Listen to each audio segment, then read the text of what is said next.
Okay, we start.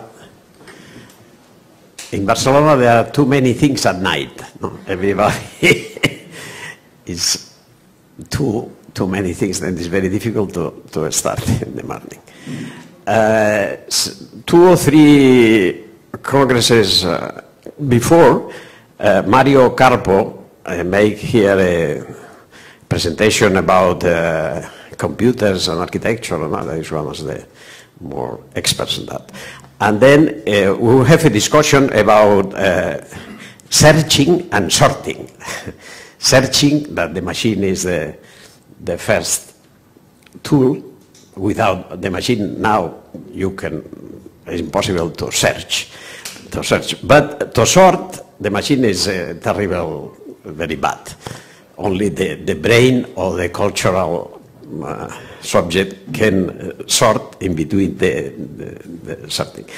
I say that because with the Spanish architects, I do the same. I make a search in the computer, all the good architects in Spain, and there is 3 stars, 4 stars, and a lot of architects, especially from Madrid, because are the more famous at the moment in the point of view of the machine. But I found that all of them are doing the same. And very, very aggressive architecture in some way, very high-tech, very image making, but very related. It seems that are doing almost the same kind of architecture. And I found Juan Domingo Santos as a different star architect that is not exactly this standard way of doing architecture, more related to the cultural and natural environmental factors, and more with essence is for that we make this architecture complemented between nature and society. That in the sense that in the very big quantity of architects that are known, he has the quality that to make in for me, a personal way of designing with a lot of connections of a lot of problems that everybody knows that in architecture we have. Then there will be a special process because he will speak Spanish and then I will make abstractions. My way of abstractions is very different in translations. It's not the usual way. I invent a lot. No? Then I translate Rapoport and Christopher Alexander and Gustavo Gili in the 2 ways. Was very angry. All the official translators say that this is wrong. Montañola is inventing, Rapoport is inventing Alexander. And then in both cases, Alexander and Rapoport saying, if you take away the translation of Montañola, we take the book out. The condition of the pattern language and the architecture is published with my translation because they say either two or the invention of Montañola work. If not, with Rapoport was impossible to make a translation, literal translation, because it's so empirical that in Spanish you cannot read Rapoport because it's a list of facts and was impossible. I escaped. No, no, you make 10 empirical analyses, I put 3, the other we eliminate. No?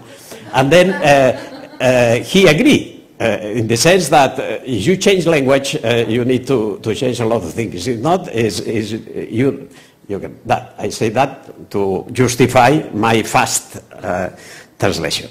Muchas gracias. Pues,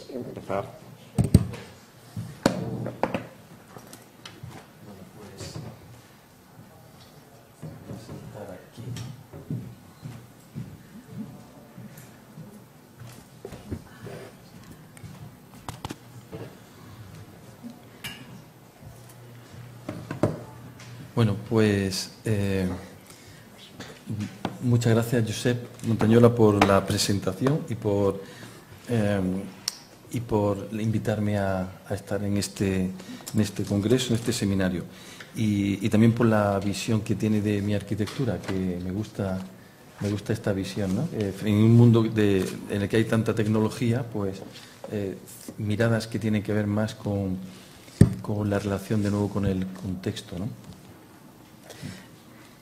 Thank you for the invitation and also for the interpretation of my architecture as an architecture that is not indifferent to the environmental qualities of architecture. Bueno, yo voy a contar una serie de proyectos y de trabajos míos, pero antes voy a lanzar dos ideas claves que para mí que tienen que ver que están detrás de todo este trabajo, ¿no? Y una es que la arquitectura yo la entiendo como una actividad que relaciona la experiencia, la emoción y el uso, fundamental, ¿no? Y los arquitectos contemporáneos, en muchos casos, solamente trabajamos con el uso, la función. ¿Te parece bien esto? Okay. The two key ideas that are behind my architecture. The first idea, for me, the architecture links experience, emotion, and functionality. And there are a lot of architects, they only use functionality. Es una clase de inglés de traducción, ¿verdad? Está bien. Bueno, y otra cuestión también que me parece interesante en mi forma de trabajar, y creo que un arquitecto hoy no puede trabajar con ideas preconcebidas o ideas a priori, sino que más bien son trabajos basados en procesos de relación entre cosas. The second idea is that an architect cannot work with a priori ideas. Architects work with processes, and it's through the process that really the architecture is produced. Bien, entonces vamos a ver en estas relaciones entre naturaleza y sociedad, cómo la arquitectura establece relaciones entre estos dos elementos, ¿no? Then I will show some examples of architecture that where I try to link natural processes and social processes. Voy a hablar de diferentes tipos de relaciones, ¿no? Different kinds of interactions between natural processes and social processes. Hay esta imagen que habla de una obra del artista Joseph Beuys, de Lemon Light, Luz de Limón, que trata de las relaciones entre los objetos producidos por el hombre, esta bombilla, y las transformaciones que experimentan estos artefactos producidos por el hombre por contaminación con la naturaleza, ¿no?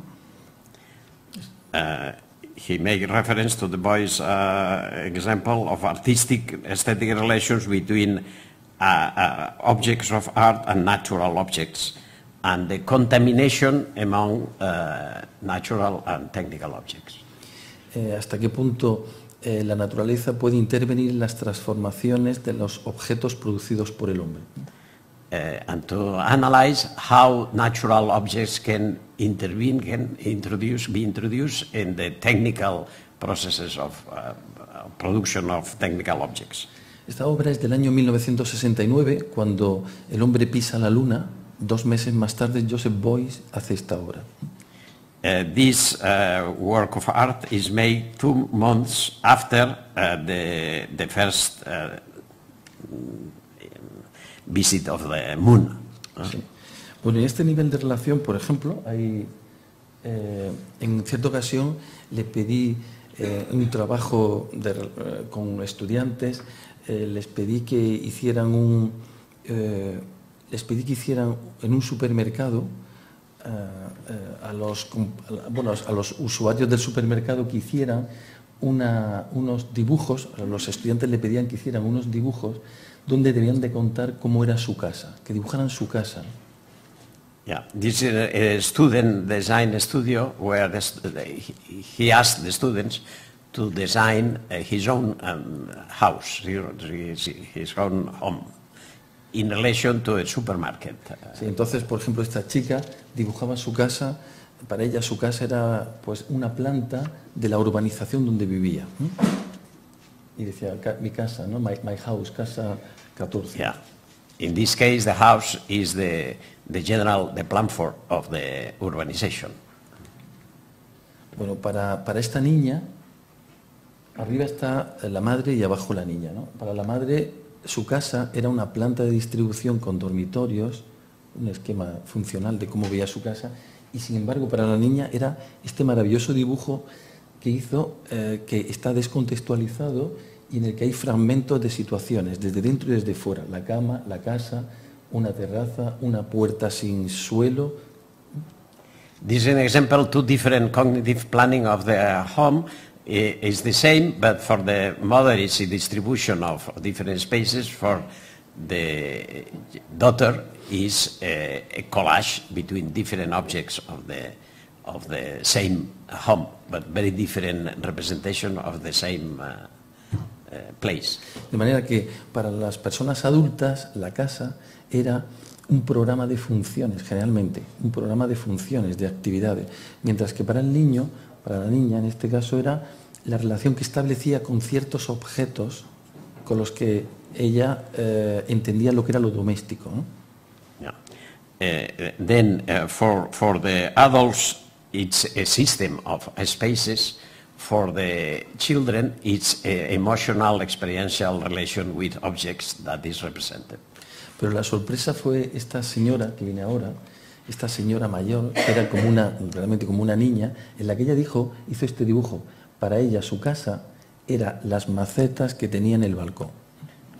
In this case, exceptional case, that an adult woman represent the house with the flowers, the flower pots, the different flower pots. This is the house. De manera que ella condensaba la noción de casa en una atención a unas flores que todos los días tenía que regar y que tenía que cuidar.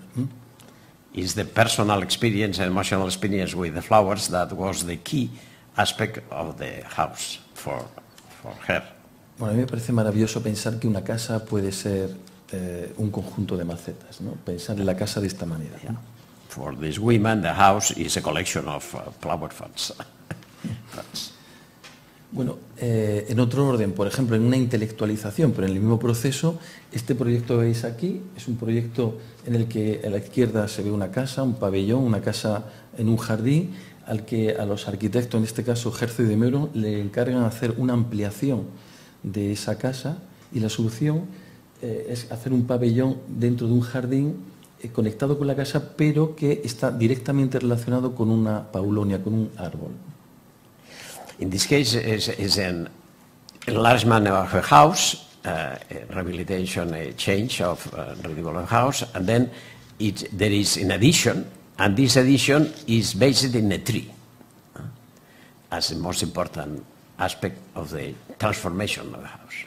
De manera que el proyecto es este, ¿no? Que conocéis, es un proyecto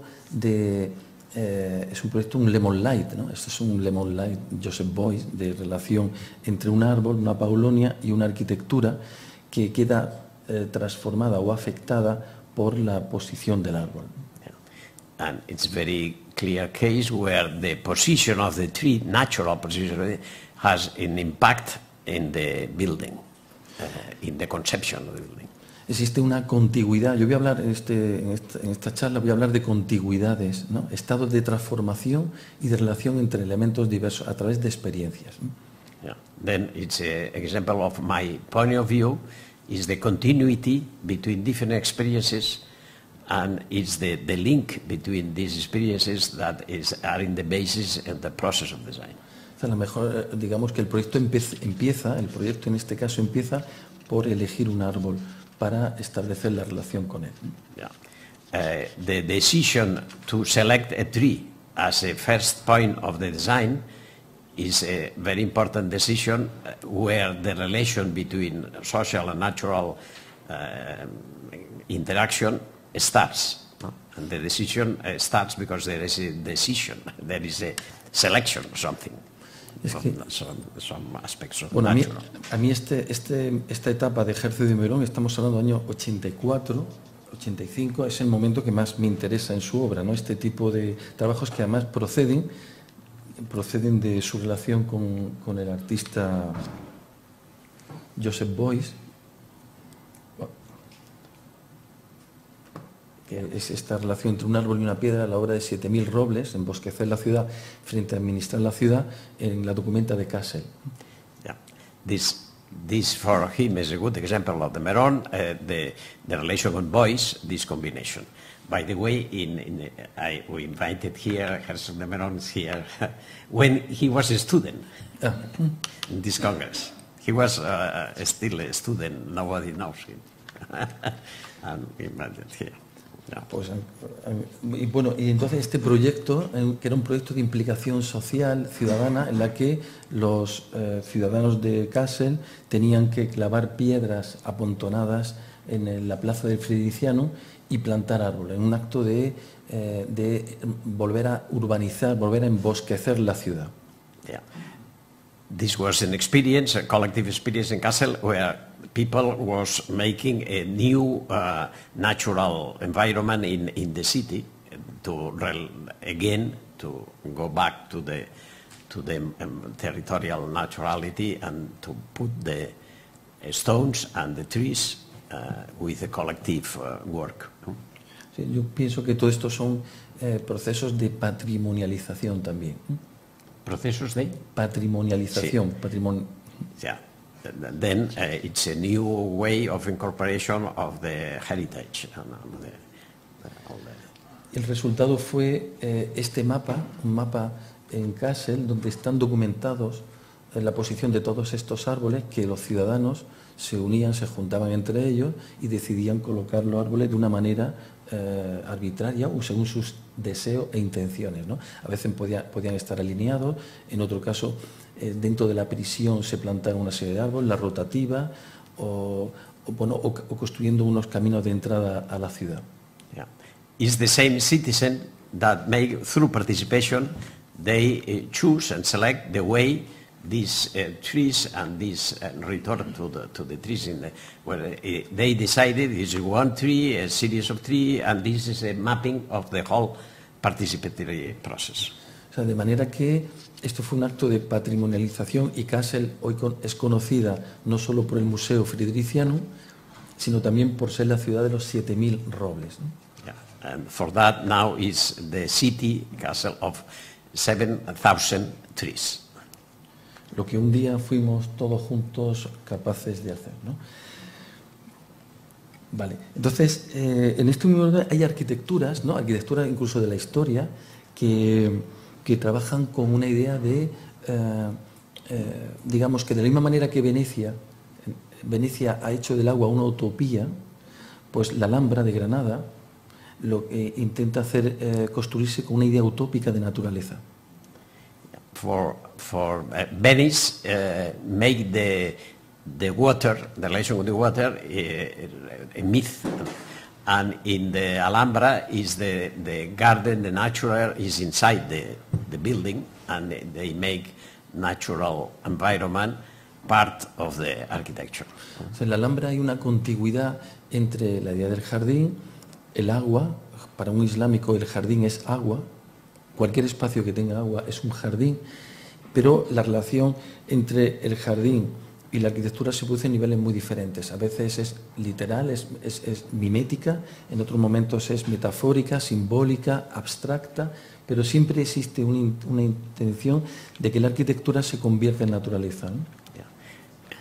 Yeah. La Alhambra is a good example where everywhere there is water, but the relation between the water and the building is different in each place. It's not the same relation. It's an experimentation of different ways of relation between water, garden and building. Efectivamente. Y yo, por ejemplo, he aprendido mucho aquí, ¿no? Yo he aprendido, en el Alhambra he aprendido que las relaciones que habitualmente empleamos los arquitectos, y es que los materiales pesados son opacos y los transparentes, por ejemplo, son ligeros, el Alhambra está todo absolutamente desplazado. Es decir, que algo pesado puede ser transparente y algo ligero puede ser opaco, ¿no? Yeah. the usual division for architects that the heavy materials are not transparent and the light are transparent. In the Alhambra this changes a lot. Sometimes the heavy elements are transparent and the light are not transparent. Es una arquitectura muy vitalista y atemporal precisamente porque la naturaleza forma parte de ella, ¿no? Yeah. This is because the natural processes are inside la Alhambra, inside the architecture. Yo, por ejemplo, trabajando con esta idea, hice esta instalación en los Reales Alcázares de Sevilla, que son unos jardines románticos en el interior de un palacio islámico, en el que se pretendía hacer una exposición sobre poesía y música. Y entonces trabajé en el interior de este jardín transformando la relación que se producía entre el espectador y el jardín a través de estos dos cristales que cambiaban con la luz y a lo largo del día. The example of an artistic installation, architectural installation inside the Alcázar de Sevilla, then in some way I make this glass wall, trying to interfere between the romantic garden and the user, trying to be sensitive to this relation. In this case, between a romantic garden and the user, through this glass, I try to transform this relation and to express this relation. De manera que todo el trabajo estuvo destinado a estudiar estas dos piezas en el jardín que transformaban las relaciones con el jardín del visitante, que cambiaba a lo largo del día con la luz. A veces eran muros opacos, unos muros opacos, en otros momentos pues, eran piezas que dejaban entrever lo que pasaba a través de ellas, casi un velo como el velo islámico, y en otros momentos pues reflejaban lo que pasaba en el jardín, ¿no? Then with the same architectural element, in this case glass, I was able to manipulate through the light changes through the day. The same object can be completely opaque, can be completely dark, can be reflective, can be transparent, and it's a way to make a dialogue between the technical object and the natural environment. Incluso por la noche eran pantallas también tecnológicas de proyección. And you can use this also as informatic process of communication. Y en esta idea de procesos, ¿no? Como digo, de que el proyecto no se proyecta, no hay formas a priori, sino que el proyecto es el resultado de una serie de energías, de relaciones y de procesos y de experiencia, pues voy a contaros algo muy popular, ¿no? Que ocurre en un pueblecito de Cádiz. I will explain a small village in Cádiz, how this is possible without an a priori idea, through the experimentation and through the process of experience of the space. I will show some other examples. La historia es que en este pequeño pueblo de Cádiz había un cementerio y ese cementerio pues se llenó, o sea, se colmató, ¿no? Entonces el problema que tenían en el pueblo es que ya no tenían más cementerio y empezaron a pensar en hacer un proyecto de ampliación, ¿no? Un proyecto arquitectónico de ampliación de cementerio. Pero no sé, a alguien se le ocurrió en el pueblo que la solución podía ser tomar las ruinas de esta pequeña iglesia y ocuparla, ¿no? It's a case of the needs to enlargement of a cemetery in this village, and then used the small church as a way of increase the quantity, the size of the site. De manera que esta iglesia que estaba en ruina, que estaba abandonada, pues los habitantes del pueblo empezaron a enterrar en el interior del cementerio, a construir como un cementerio dentro de esta iglesia abandonada, ¿no? Y para ello pues, volvían a reproducir esquemas como jardines, tallar el interior de los muros para incorporar a sus muertos, ¿no? Spontaneously, the users of the village, has been used this as a way of different tombs and different graves. and gardens and graves, and then I entered in this process that was already reality before my... Me parece este cementerio maravilloso que yo creo que a un arquitecto jamás hubiera hecho, pensando en arquitectura como disciplina, haber surgido este proyecto, ¿no? Surge como una experiencia, una necesidad y una reutilización de lo que había, ¿no? Yeah. Through this process of rehabilitation, renewal of the reuse, it's very difficult that from a theoretical point of view of the architect that makes an a priori ideas, it's difficult that this is possible. No? But this is a relation between natural and social processes that are a reality before I was there. Sí, esta idea de convertir la ruina de una iglesia en un jardín en el jardín del cementerio, ¿no? Algo así. This transformation between the church and the garden of the graves. Grave garden. Bueno, y cuando el cementerio se ha llenado a una cota, pues lo que han hecho los habitantes del pueblo ha sido enterrar a los muertos en la fachada, de manera que los han puesto mirando al paisaje, ¿no? Que me parece maravilloso esta idea que siempre el cementerio es algo cerrado, como el lugar sacro, ¿no? El camposanto, que es un espacio delimitado, marcado muy claramente, en cuyo interior se entierra, ¿no? Hay un límite, ¿no? Entre dentro y fuera. Sin embargo, aquí ya aparece el enterramiento, aparece el muerto mirando al paisaje, ¿no? And when they finish the place inside the church, they use the facade of the church to put the graves outside in front of the landscape. Bueno, y me parece yo he aprendido mucho en este proyecto, por ejemplo, ¿no? O he aprendido mucho de estas relaciones de Joseph Beuys, ¿no? Son procesos muy energéticos, ¿no? These kind of processes that are very alive are very related to the experience of the place. Bueno, esto es un trabajo en el que estoy trabajando ahora desde hace unos años, y es este espacio que está... Es un espacio en el Albaicín de Granada, que está frente a la Alhambra. Es un barrio histórico en el que, en la zona esta que está marcada en color, es una antigua edificación, una casa patio, una corrala de vecinos que se hundió, cayó y ha quedado en esta ruina que vemos aquí, ¿no? Y está al lado de jardines, de antiguos conventos de la época renacentista, junto con una estructura de casas populares. This is a site where I have been working, una corrala. It's an old site with a mixture of gardens, of different buildings, of different uses, that is on decay, very near the Alhambra, and then I try to improve the place. Este espacio que se ve tan fantástico es este espacio de aquí. Este de aquí. Y Sierra Nevada, la Alhambra, el Albaicín. Yeah. Sierra Nevada, la Alhambra, Albaicín, it's a neighbor. You see fantastic landscape. Entonces, la propuesta del ayuntamiento para recuperar este espacio era volver a reconstruir la corrala desaparecida, en este intento por reconstrucción histórica del lugar. Yeah. The first intention of the City Hall was to rebuild the old building as a reproduction of the old. Aquí se ve la plaza con la entrada al patio interior de la corrala con el aljibe, y estas las las crujillas edificadas de la corrala, ¿no? La corrala is a building with a courtyard in the center and all the housing in the top. It's a corrala.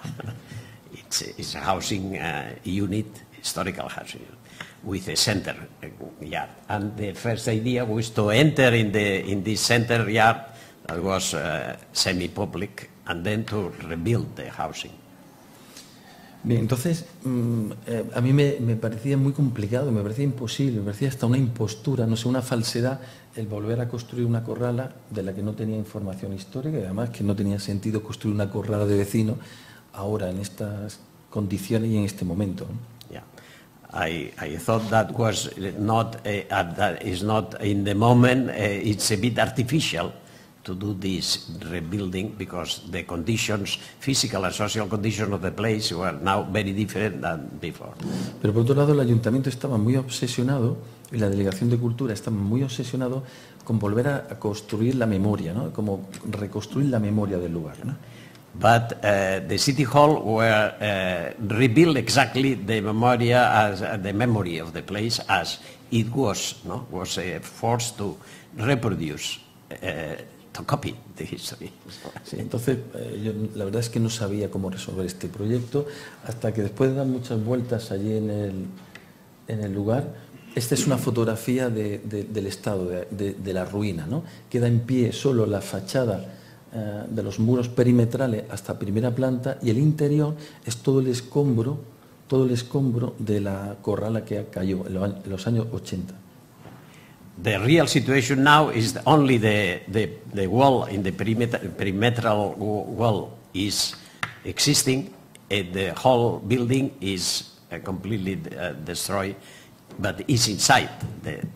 All the material is inside the place. Pero entonces un día me di cuenta de que realmente la corrala estaba ahí, que la corrala era ese conjunto, la arquitectura había caído y estaba almacenada, había perdido su forma arquitectónica y como era materia orgánica, pues arcilla, ladrillos, tejas, pues se había convertido en un jardín parásito. O sea, maravilloso, lo que todos siempre hemos querido hacer, y es convertir la arquitectura en jardín. Allí se había producido de manera natural, ¿no? Then I discovered that the corrala exists, but in form of garden. The whole debris of the buildings now is there. In some way, the building has converted itself in natural garden and exists in some way there. No? Even if it's destroyed, the building, the out of the process is there. All this material is inside the place. Entonces, lo que le propuse al ayuntamiento fue, si querían preservar la corrala, lo que había que hacer era preservar el escombro y el jardín, ¿no? I say, well, if they want to preserve the corrala, they should preserve the site as it is now.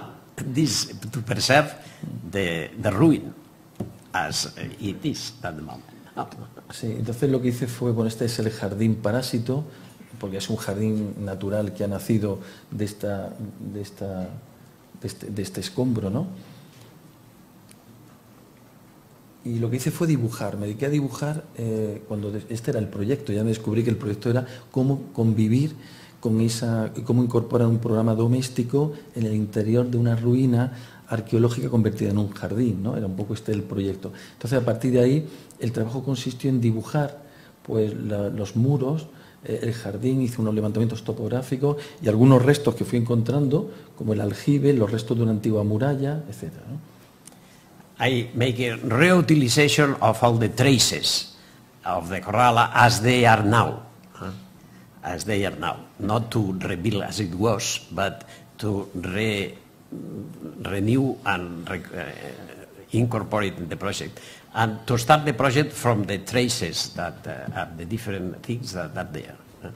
De manera que estos son los perimetrales que actúan como muros de contención.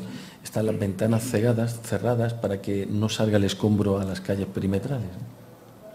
This is the perimeter wall with the windows that they are closed, because if not, all the debris and all the material will be out in the street. El proyecto es es una serie de restos arqueológicos que quedan en el interior de esa masa de escombro, porque debajo incluso de esta masa de escombro están los restos de una antigua construcción islámica antes de la realización de la Alhambra. Los reyes moros vivían justamente en esta zona, ¿no? Entonces, lo que hice fue como esta serie de mapas, de dibujos, algunos reales y otros imaginados, de posición de estos restos arqueológicos. I make a design, I represent all the situation now, the different layers, archaeological layers. Before, here was a Muslim center with a lot of live near the Alhambra. And then sometimes my reproduction is the traces that are there, the objects. Sometimes is my imagination and imagine the relation between these objects, but always taking as a basis the traces, the objects, the walls, and the real material things that exist.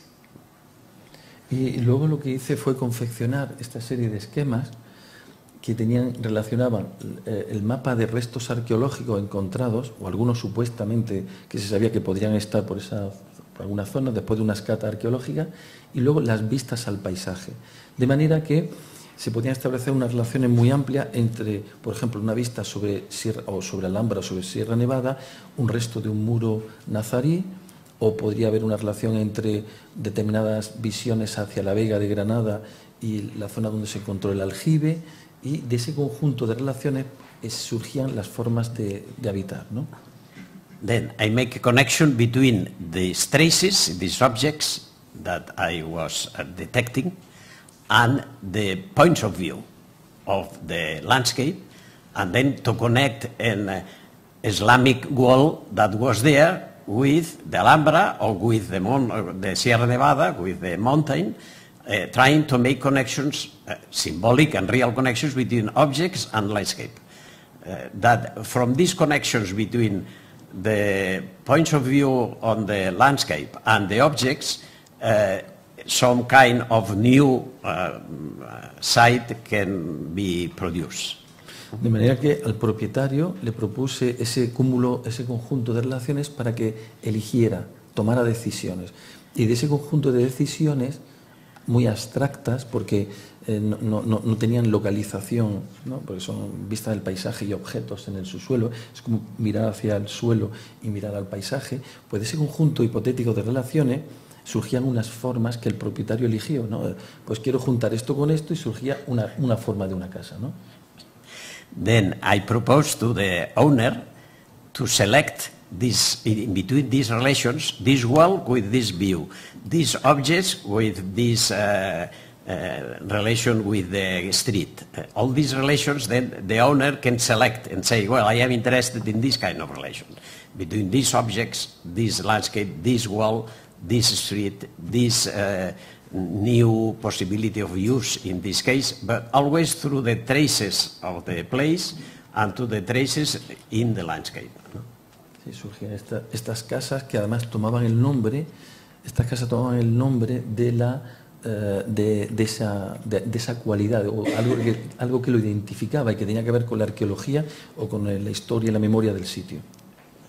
Then each decision of a new form in the place, the name is related to the trace, to the meaning of the trace there. If it's a Muslim trace, it's a garden, it's an object of the different uses, and to characterize that is the archaeological origin that is behind each thing, and this is the memory. The memory is the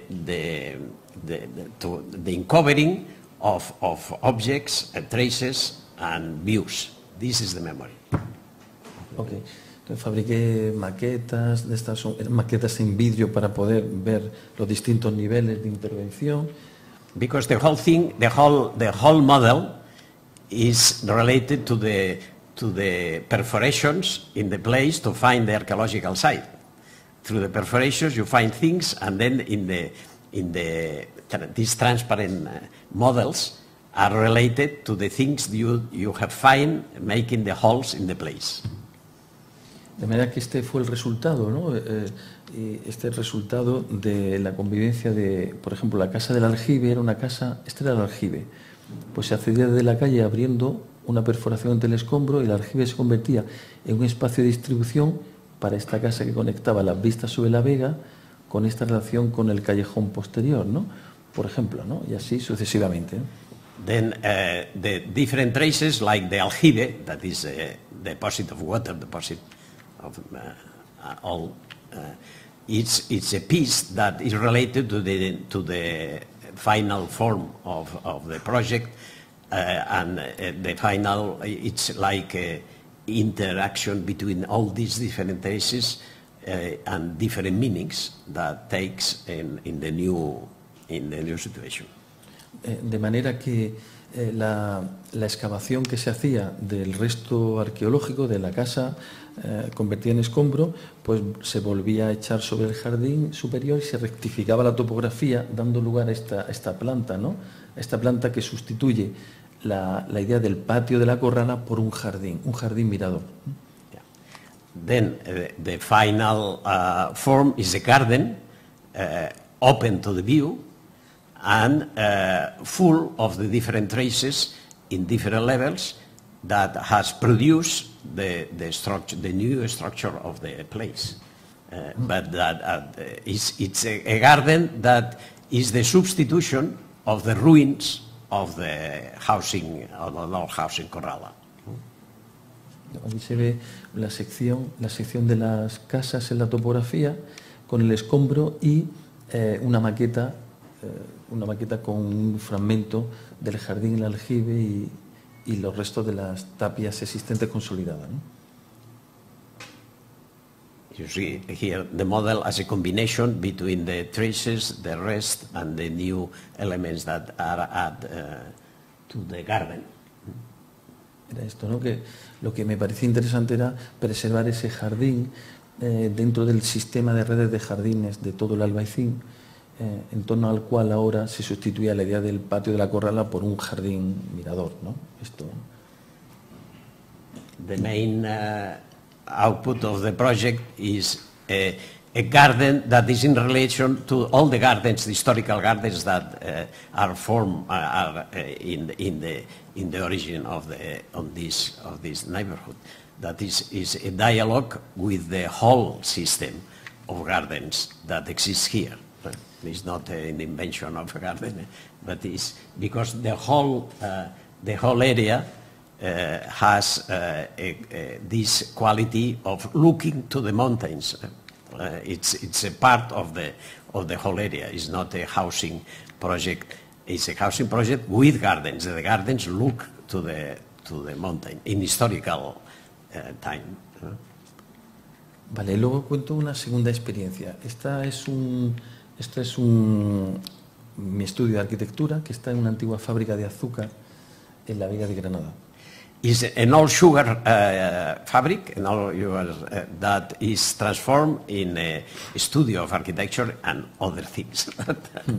Y este proyecto surge como un deseo. Yo creo que también hay que desear, ¿no? Cosas, ¿no? Yo nunca pude sospechar que tendría un estudio tan maravilloso en esta torre alcoholera que veis ahí. Nunca pude sospecharlo. Pero cuando viajaba y estudiaba en Sevilla y hacía en tren el trayecto Granada-Sevilla, que está aquí, Granada está a la izquierda y Sevilla a la derecha, y pasaba en tren, pues veía esta fábrica y yo dije un día, me gustaría tener esta torre con mi estudio de arquitectura, ¿no?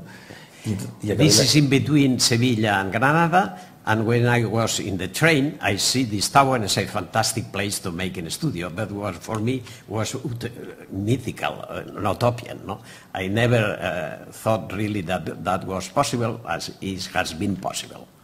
Bien, entonces el año 86, cuando acabé la carrera, vine por la vía del tren, salté y me encontré en un espacio que estaba abandonado y ocupé la torre y fui transformando el estudio y tengo una serie de relaciones con aquel lugar que han condicionado mi manera de ver, por ejemplo, la transformación de la naturaleza y también la idea de patrimonio. Yeah.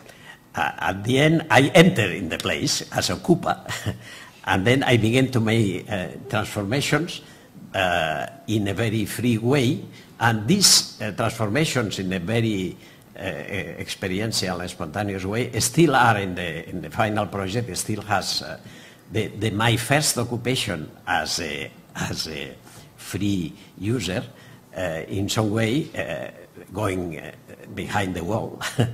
I still are there, no? Because I'm not some kind of spontaneous appropriation of the place. I appropriate the place from the train, then from the entering inside without permission, and then this still is in the final project.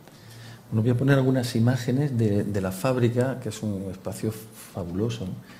Y vamos It's a very big fabric of sugar production. Es muy bonita la fábrica en la fachada principal, pero me gusta mucho con el tiempo la parte posterior con todo el sistema de infraestructuras, ¿no?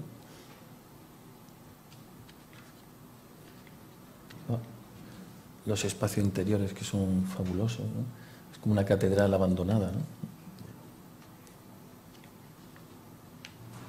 Y empecé a rescatar fotos históricas, porque nunca quise recurrir al libro para estudiar qué había sido la fábrica, cuál era su historia, sino que preferí tener una aproximación, una experiencia personal sobre el lugar para luego informarme, ¿no? Quise cambiar el proceso que nos habían enseñado en las escuelas de arquitectura, que era el proceso deductivo, ¿no? ¿Qué hace un arquitecto siempre? Pues inmediatamente levantar, documentar, registrar, ¿no? Y ver bibliografía sobre el asunto. Yo quise hacerlo al revés. Digo, voy a provocar experiencias sobre este sitio y luego sacaré mis propias conclusiones. I was interested to make, like that in this case was possible, to appropriate this place through my direct experience and through all pictures, not with an a priori interpretation of the meaning of the sugar fabric, but to assimilate the qualities of the place in an informal way, and after make in technical and historical analysis. Entonces organizo actividades allí con los estudiantes, que son pues sesiones críticas, ¿no? O conferencias, o también puede haber ciclos de cine, teatro, música, paseos por el recinto, recorridos para conocer el lugar. I make all kind of activities, cultural activities, parties, studios, to in some way to learn from the place and to be into dialogue with the place through artistic cinema, installations, exhibits. This is to understand what is going on in this place now. Que me han permitido tener una experiencia y un conocimiento sobre el lugar fantástico. Y es que yo creo que el patrimonio no nos enseñan a disfrutarlo. El patrimonio es como una carga, un problema, y yo creo que el patrimonio es algo para disfrutar, ¿no? Yeah, the heritage and the architectural heritage is to enjoy it. Is to enjoy the place, enjoy the quality of this heritage as it is now, and then after you can transform this. But before you need to enjoy it, you need to make parties on it, you need to be personal related to it as it is in that moment. Total, que arreglé el estudio, tengo un estudio maravilloso en el que trabaja allí a veces más gente, a veces menos gente, pero un sitio fantástico, una luz maravillosa que me ha enseñado a tener relaciones de un tipo distinto con la naturaleza, ¿no? Con las cosas que ocurren en el entorno y, bueno, y también ha condicionado mi manera de entender el patrimonio. And then now the studio is there, is a fantastic and very big studio.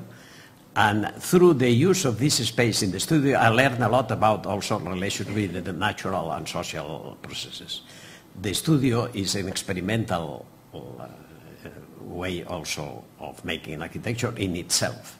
I learned a lot of things through the use, and sometimes there are a lot of people working, sometimes are very few people working there, but it's a marvelous space, it's a very wonderful space. And it's in space to learn, to experience the space. Sí, bueno, llevo desde entonces haciendo muchas experiencias allí, trabajos, y un día un director de cine, Juan Sebastián Bollaín, pues vio, bueno, se interesó, fue por allí, me hizo una entrevista por motivo de un programa de arquitectura convencional y tal, y cuando vio el lugar donde yo trabajaba, la historia esta, se interesó.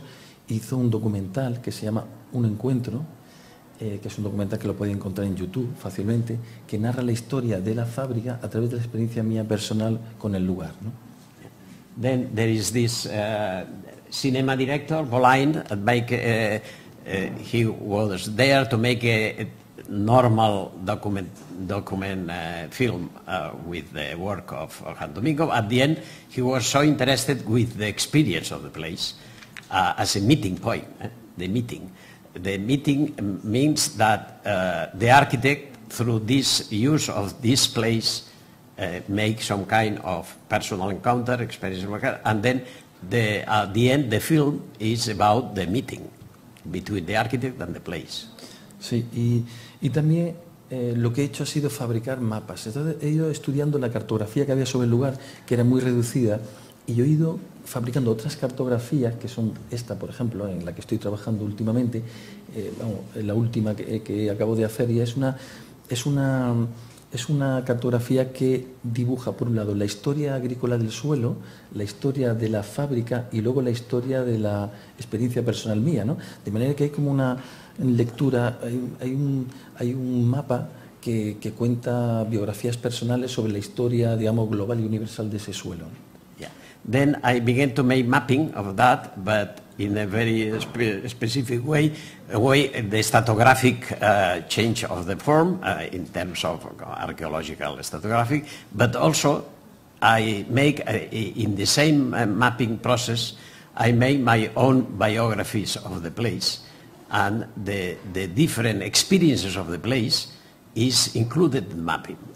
Sí, pero bueno, yo cuento todo esto porque a mí lo que me ha interesado ha sido todo este cúmulo de experiencias personales sobre el lugar, registrarla, documentarla y ver una manera de interpretar este lugar que me ha permitido luego pues, elaborar propuestas arquitectónicas que no surgen de una idea a priori de un estudio, sino de conocer, ¿no?, las posibilidades de aquel sitio, ¿no?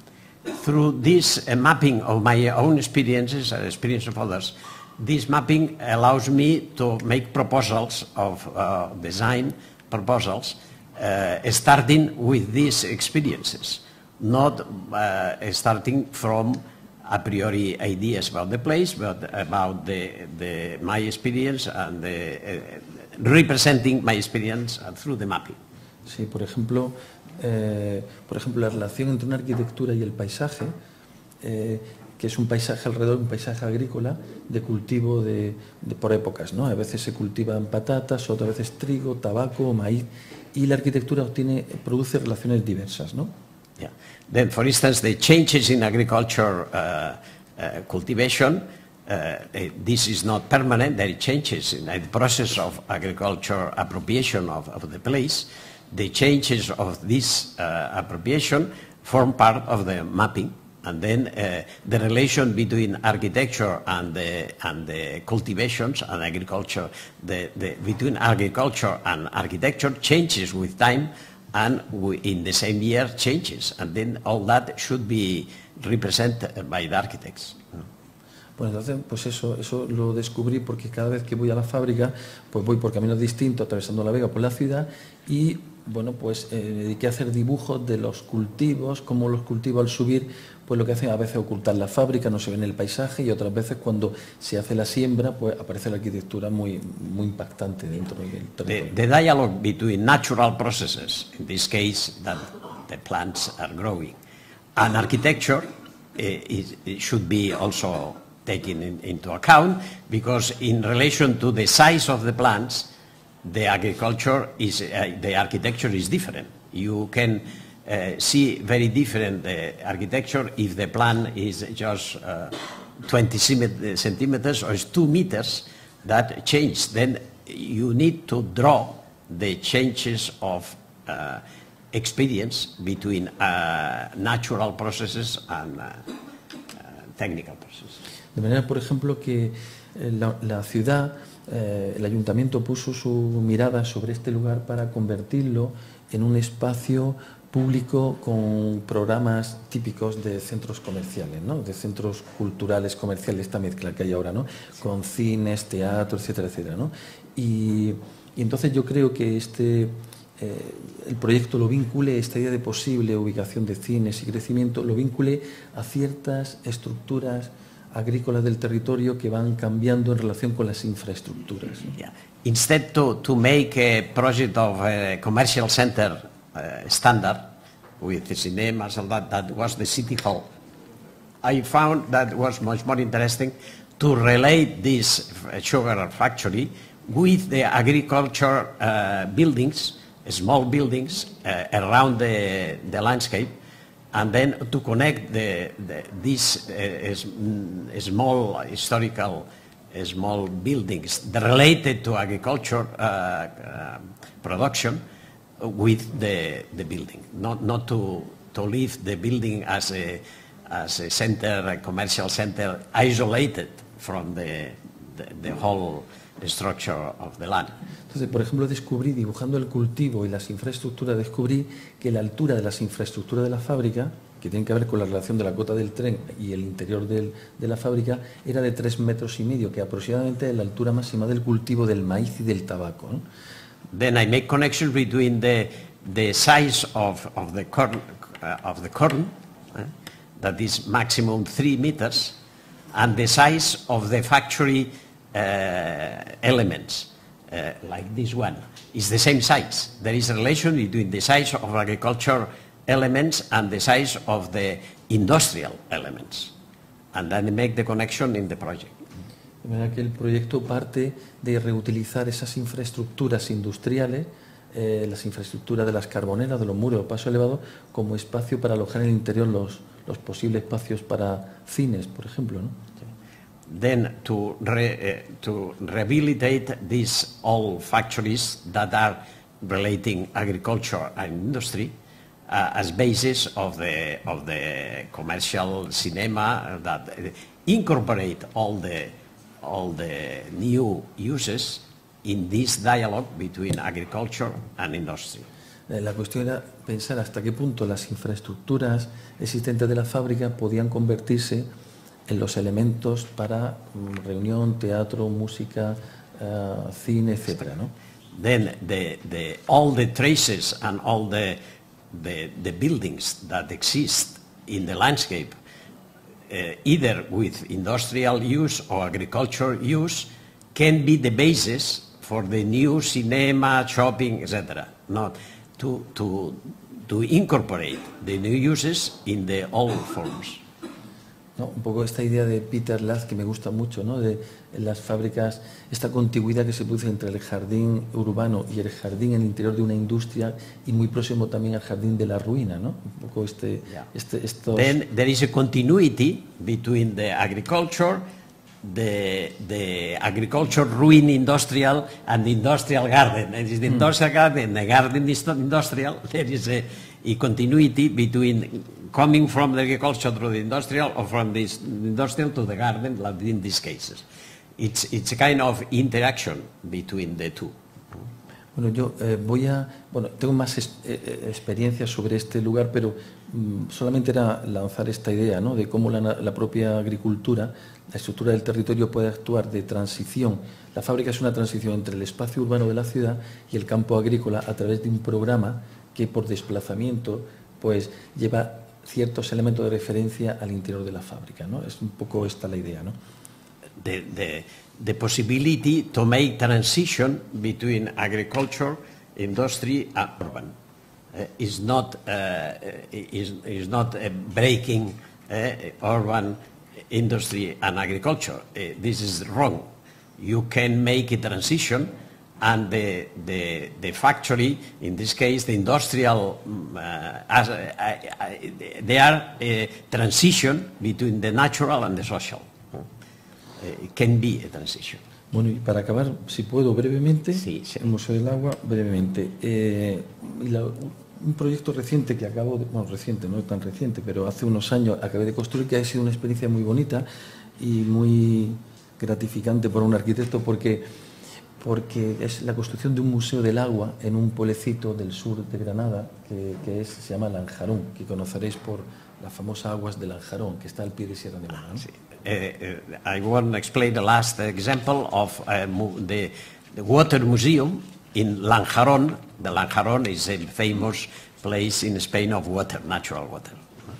Bueno, el proyecto nace de un concurso en el que se pretendía construir un museo en el interior de una arquitectura del pueblo, pero que gané, ¿no? Pero que a mí no me parecía interesante hacer un museo del agua en el interior de una casa Y creo que lo más importante era volver a recuperar, con la excusa del Museo del Agua, trabajar sobre el paisaje de Lanjarón.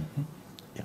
Then was the idea was possibility to make a museum here of the Museum of the Water through the meaning of the water, in this case of Lanjarón. But he was interested not just to make this in a building, but to use this to make in another example of relations between urban architecture and the landscape and agriculture and the whole environment, relate environment and the building of the village through this museum, to use the museum again as a transition between urban and natural. Entonces le propuse, me dediqué a pasear, le propuse al alcalde, una vez hechos unos paseos en torno al río Lanjarón, que es este fantástico río que nace en Sierra Nevada, ¿no? Y que al pasar por aquí, este es el pueblo, pues pasa por aquí y encuentra un conjunto de molinos, antiguos molinos de agua, y una construcción que era un matadero abandonado que estaba ahí cerrado hace muchos años, ¿no? Entonces, pues, le propuse al alcalde que quizás lo más interesante es, para frenar la especulación inmobiliaria que iba hacia el río, que también es la entrada al parque natural, que quizá el proyecto del Museo del Agua podía vincularse a esta idea de paseo, ¿no?, en torno al río. Yeah. Then I was making a promenade, walking through the river, that very nice river that comes from the Sierra Nevada, and then water mills, to make all water mills here in this zone, to use this as a way of visit, a walking visit of the landscape, and making the museum in this case as an excuse to visit the whole quality of the landscape, historical. Sí, entonces en este paseo encontré el matadero, este matadero abandonado, cerrado, que el pueblo quería demolerlo, porque es un matadero municipal, está cerrado hace años, querían demolerlo, que está justo a la entrada del Parque Natural a Sierra Nevada, aquí a la derecha, y el río que está a la derecha. There is the Natural Park of Sierra Nevada that is in contact with these water mills and with these buildings that are part of the historical heritage of the landscape here. Entonces le propuse, vi este espacio que es una arquitectura muy fea, la verdad, bastante terrorífica, y le propuse al alcalde, pues, si la intención del pueblo era demolerlo, pues que intentáramos demolerlo, que yo dirigía la demolición, pero que me parecería interesante alojar en ciertas dependencias de este espacio el Museo del Agua, ¿no? And then to put the museum, water museum, inside this building, always with the same strategy, not to eliminate the building totally, but to transform the building, but reusing the forms with the museum. Sí, entonces hubo una operación muy concreta, se hizo un bando municipal, la gente se apuntó y entre todos empezaron a demoler, yo iba un poco controlando la demolición y se hicieron operaciones como por ejemplo esta, ¿no?, que es de rajar. Esta es la zona donde estaban los animales allí guardados, entonces pues se rajó esto para ventilar, etcétera, y se fue un poco limpiando todo, ¿no? This building, the industrial business of the killing animal here, the people participate in the transformation, because it was a transformation, not totally destruction of the building, but transformation, and was made with dialogue with the users of the place. Sí, porque la intención primera era, como todo el mundo quería tirar este matadero, pues dijimos, venga, que se apunte la gente del pueblo a tirar. Pero a su vez, en el proceso de demolición descubrimos que era un antiguo molino de aguas. Entonces, lo que era un acto, se convirtió todo en un acto de recuperación patrimonial, ¿no? Then again, this is the same process. This industrial building was an old water mill, again, historical water mill. Then, through the process of rehabilitation, they discovered that it has an old water mill here. Again, the memory of the users was justified the change of the use because was there in water mill, and we are in Lanjarón, that is water made, is the basic element of this village is the water. industrially and historically, then this was the excuse to make the whole project in this place, to put the museum where the water mill was before. Sí. Entonces el resultado final es este, ¿no? Este que vemos aquí, pero que nunca cuando yo descubrí esta arquitectura pude sospechar que el final del proyecto sería este. Y a lo que voy a hacer ahora es contar brevemente cómo se llega a esta imagen final del proyecto, a esta solución final.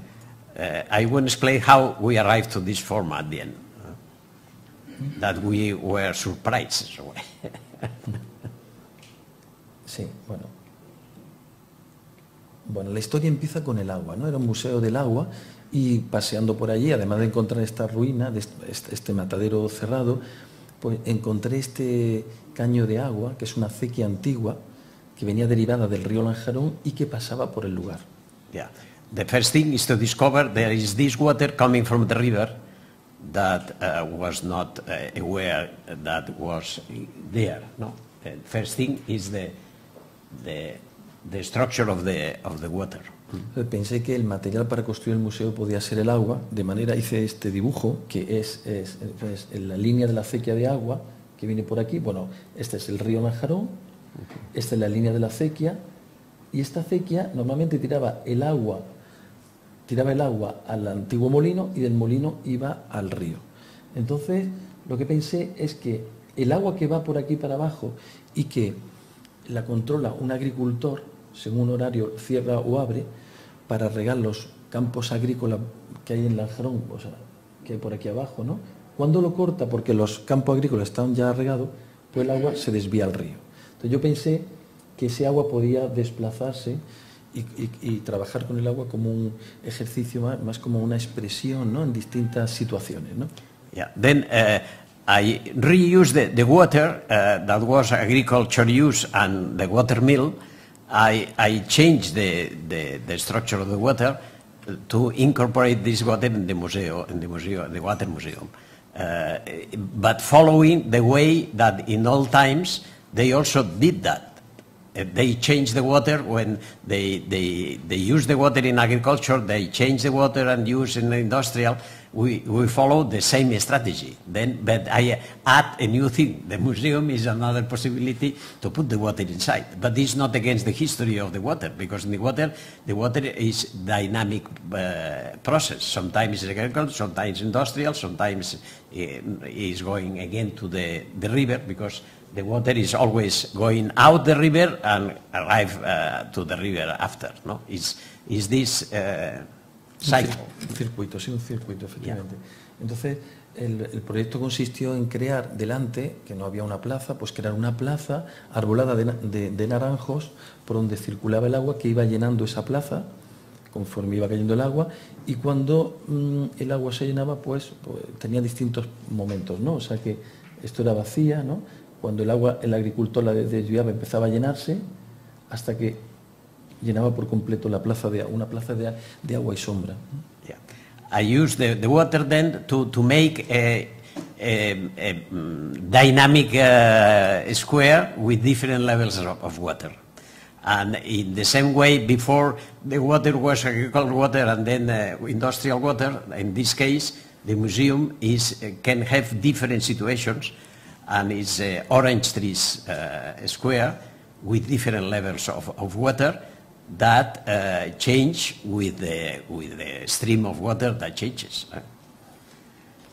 Esta es la situación de llenado, ¿no? Yeah. De agua. Sometimes it's full, sometimes it's not full.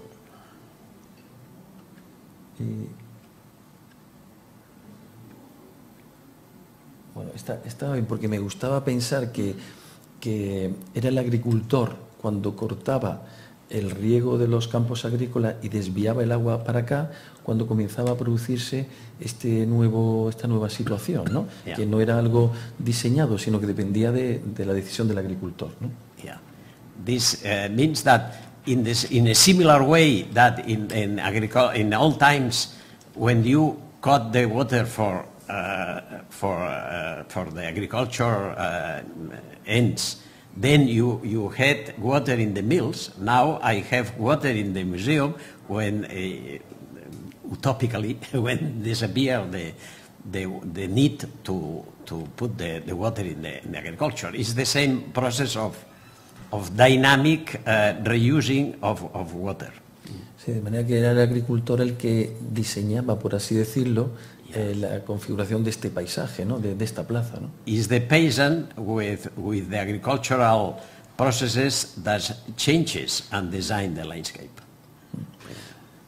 Y, por ejemplo, aquí, este elemento que veis aquí, que es el surtidor de agua que sale de la acequia, es una tubería que es de la fábrica, donde tengo yo el estudio, que a mí lo que me gusta siempre cuando hago un proyecto es llevarme algún resto de la fábrica y guardarlo dentro de la arquitectura que esté haciendo, ¿no? Okay, well, I think we need to end. Tenemos que acabar porque estamos muy retrasados. Vale, pues voy pasando. Entonces pongo algunas imágenes rápidas. Aquí se ve la plaza sin agua y gente, la plantación de los árboles, de los naranjos. Bueno, ¿y de dónde surge este pavimento tan fantástico, no? Que, pues, porque no había dinero, y surge de un vendaval de aire un día que arranca unos árboles de eucalipto y le propongo al carpintero del pueblo que los corte y los extendemos allí en el... The origin of this is because was a problem of storm, and then the reuse of trees for the basic pavement of the museum. Y se extienden dentro, se van extendiendo con gente del estudio, estudiantes de la Escuela de Arquitectura que vinieron a ayudar a hacer como práctica. The students are putting the soil, the wood there. Bueno, y luego la imagen de este pabellón, como tampoco sabía cómo fabricar esto, porque el alcalde quería un símbolo, le pedí y los contenidos del museo, muy importante, le pedí al pueblo que aportara fotografías de la relación de la gente con el pueblo. Y entre las fotografías, muchas fotografías me dieron esta, que era el antiguo manantial de la Capuchina, que es el origen del agua del Lanjarón, y esta construcción de madera, que era un homenaje a una construcción de madera que hoy ha desaparecido. I asked for pictures to the people, and then I found this picture that is the origin of the water of Lanjarón, is the first source. And then this iconic, make an iconic reproduction of that as this is the origin of the water. Sí, entonces el proyecto es un homenaje, ¿no? Esta pieza de madera es un homenaje a esa construcción desaparecida, que es una arquitectura que cambia a lo largo del día con la luz, con la presencia del agua, es un espacio solo para los sentidos, ¿no? Que un poco alhambra también todo esto, ¿no? Again, it's a very experimental space that changes with the light and with the climate, and that at the same time it symbolically is the memory of the origin of the water of Lanjarón, because there was in this kind of place that was created the first source. Como un homenaje. Ya en el interior, ya estamos acabando con el interior, pues lo que hice fue dejar las fotografías de los ciudadanos, ¿no? Y colocar esta pieza de cristal que estaba inundada por agua y que era el mismo agua que pasaba, ¿no? A lo largo de la acequia, que llenaba el pabellón y que luego se introducía al interior de estas naves, y que en una proyección pues representaba el agua del Lanjarón en un estado virtual también, ¿no? ¿Qué es esto, no? And again, this is a symbolic manifestation of the water of Lanjarón and of the pictures of the users of the village. Quiero decir que al final el resultado del proyecto es un homenaje de unas fotografías que dio el pueblo, que me regaló, un agricultor que cambia el agua, un vendaval que me dio los troncos de madera, y este es el resultado del proyecto.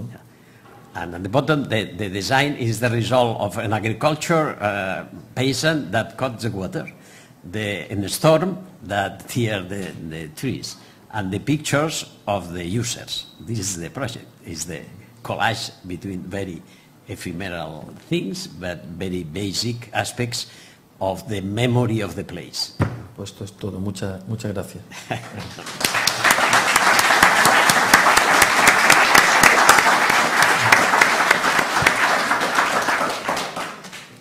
Okay, we have a bit late, but we start with Professor Fernot immediately, and then just we will make the coffee break a bit later. Professor Fernand we meet them. Yeah. In my first visit to California in the 71, he was there, younger than much more younger, but both myself also. And in the 82, 81, 82, I returned as a professor, visiting professor. Professor Escherick invited me to a studio there. And then we again meet there, and he showed me the first house. That is the house that is the picture in this Congress. The picture of the Congress is the house that he built in the 82 there in Berkeley, and the picture is the picture the slide picture I did at the moment, and I found very interesting this kind of approach to the architecture as a improvisation on the land. That is the title of the book that we have here, and it's a very different kind of objects in the land, but with a very clear strategy that you will see that it's constantly present in his work, that he will explain how this office has been institutionalized since the 80s until now. Thank you, Professor Fernand, Richard, for accepting. Well, thank you very much for inviting me back after 25 years. It's kind of amazing. I am disappointed, I have to say, about one thing. I mean, if I was counting on you translating me into Catalan, you know. But if I say anything, or in English, but if it gets a little boring or drags, will you kind of put something in there? I mean, because last time I spoke, I mean, it was really funny. My wife and I never forgot it. My wife, Sarah, was here. I would say something pretty darn prosaic, and then all of a sudden, Heidegger, Sartre. You know, I mean, it's all these quotes that I had no idea I was saying anything vaguely as interesting as that, but apparently it wasn't. But people liked what you had to say. So, if it gets a little sluggish, please, you know, add something to it. So I guess the central idea that I want to talk about is that I couldn't quite figure the correct order to put it all in, but when I was thinking about what could be on Josef's mind inviting me to come, I said, is it working up better on this? Okay. I'll do that then. But when I was trying to decide what to talk about, I mean, I knew that it said knowledge embedded in architecture. There was something about modernism. There was something about tradition, and there's something about Catalan, and California, and this, especially now with us wanting to succeed from the United States. And I know you guys always think about succeeding from Spain, so I felt a little affinity for that. The central idea that I want to talk about is when I came to architecture from philosophy. That was my first degree, philosophy and art. And I came in a somewhat tumultuous time. I mean, somewhat similar to I was with Josef at the school to now, where students are questioning the program, questioning all that's going on, and we are trying to invent different ways of thinking about it. And in some way, I think it was a generation of autodidacts. We taught ourselves, basically. I mean, there was a bit of, the social process was very important as part of the discussion. Aesthetics were very little part of the discussion, but if they were, it's very doctrinaire. It was very, high art. And I was never completely comfortable with either. I was certainly not comfortable with this model of architecture as a high art. It seemed like it didn't capture what was exciting about it or what I came to it for. I mean, I think I came to it wanting to change things in like its kind of engagement in the world, and rather than being some sort of individual expression. But in any event, the area I'm going to talk about is a sort of a sensibility that grew up in the West. And believe it or not, the United States is large enough, and broad enough that it still has sort of a regional accents. I mean, that you can, palpably feel. And my sensibility grew up here. And interestingly enough, when we just published this book, the reviews of what I said very different across the country. I mean, reprimanded from New York saying this is not true, and the West saying, oh yes it is. And so it brought back the whole Mumford discussion, which but it re-arose, which was kind of exciting. But in any event, enough. I will get the next slide. A model for, what I really saw in architecture, my sort of was more of a notion which I'm talking about, improvisational mode of design. That in some sort of sense, architecture wasn't this, top-down conceptual, moves down from that. It's much more looser, much more like, film, for instance. And so the central notion is, what if we conceived of architecture as an improvisational art? Not that you have to improvise sometime, or that it comes up, or it's a necessity or an inconvenience, but that's what it is. That you're taught to improvise. You're taught, in the same way in theater you would be taught to be improvisational actor. So you have techniques, you have a plan, but you also know and are skilled in taking what comes and manipulating that. And in some sort of sense, that's what that our process has become one that's more informed by theater in some sense. In the same way that a script, if you think of a play or a script, you have a script, it's there, the script exists. But then when it's put on, what does it involve? It involves, of course, the writer of the script. It involves the actors who all interpret, the different roles and bring things to it. It involves a director. Most plays are, affected by the venue they're in. Things change, and so it's not that there is no plan. It's just that the plan is loose enough or baggy enough, if you will, to accommodate change or improvisation. So that's the central notion. Now, how one of the models for that was I found in Victor Hugo's drawings, inktashes. Now, who ever knew that Victor Hugo was an artist as well? I certainly didn't, but I found some of his work really interesting, where he would work with these ink spots. He would create ink spots and then develop certain given themes within the context of this spot and say, I must make a bird, or I must make something. So he'd inhabit these spots, ink blots.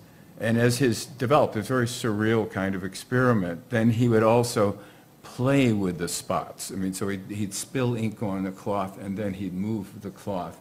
And then the cloth would be set at a certain point, and then he would start. Which I felt like that's so much more the model of what architecture is, that we're all given ink spots, and then it's maybe you have a chance to move or shift or change something or code, and then you change the spot, but then you must start. Next. So this is my ink spot is California, and in the broadest of senses. And when I was, as I was graduating from school, Christo, created this fence that cut through Northern California and began in the hills and then ended up in the ocean. And what was fantastic to me about it, it was really a revelation. Having grown up, so much in California, but still I saw the landscape very differently as a consequence of this, and how it negotiated the terrain. This very, very simple idea, because it crossed roads, it crossed people's lands. He had to talk next. He had to sort of engage people. But one of the interesting things, and he documented this whole process, as you know how he works, But he talked a great deal about the telephone being, you know, as important as the paintbrush. I mean, that you're always designing, and design is that process of engagement with society and place. And this was very powerful, again, in sort of me forming a notion of what it is architecture was for me. This is my studio when I was in school. It's also my home when I was in school. It was a little garage here, and then there was a studio bit here. I worked back and forth between these two, and it was small enough that the outside was, you know, when I started to get an office going, that was the office. I mean, the largest space to have a conference was outside, and sort of a revelation about the kind of climate that we live in and occupy. Next.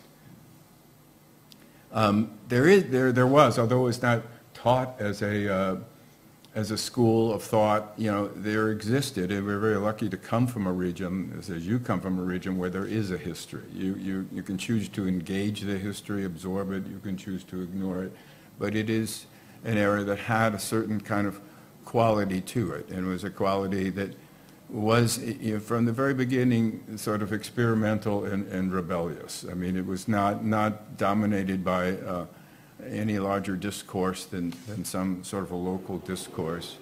The heroes, some of you may know, I mean, this is Bernard Maybeck. I mean, he is our Gaudi, if you will, and very much so. And this was his first client, which is a poet, a man named Keeler. And in any event, they both of them are foreigners. They come from Europe, and they find California, and they reinvent California.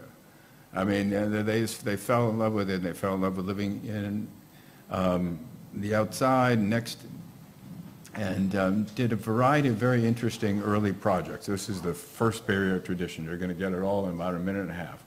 And you know, they both experimented. I mean, this is Maybeck's Christian Science Church, where he played with various motifs, you know, industrial materials mixed with Gothic tracery. I mean, very sort of inventive guy, but also the way he engaged the landscape was one of the things that was more interesting to me than conceptually. I mean, he often thought of as simply eclectic and copied, if he's copied it all, as his style. Some of his followers were some of the worst postmodernists, you know. But he himself was a very fascinating man who had a studio very close to ours when years before, but outside. He worked outside in a tent.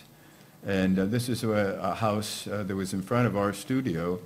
You know, these sleeping porches, outdoor showers, you know, very interesting kind of proto-hippie. It was, and this is the first house he did was for that poet he met.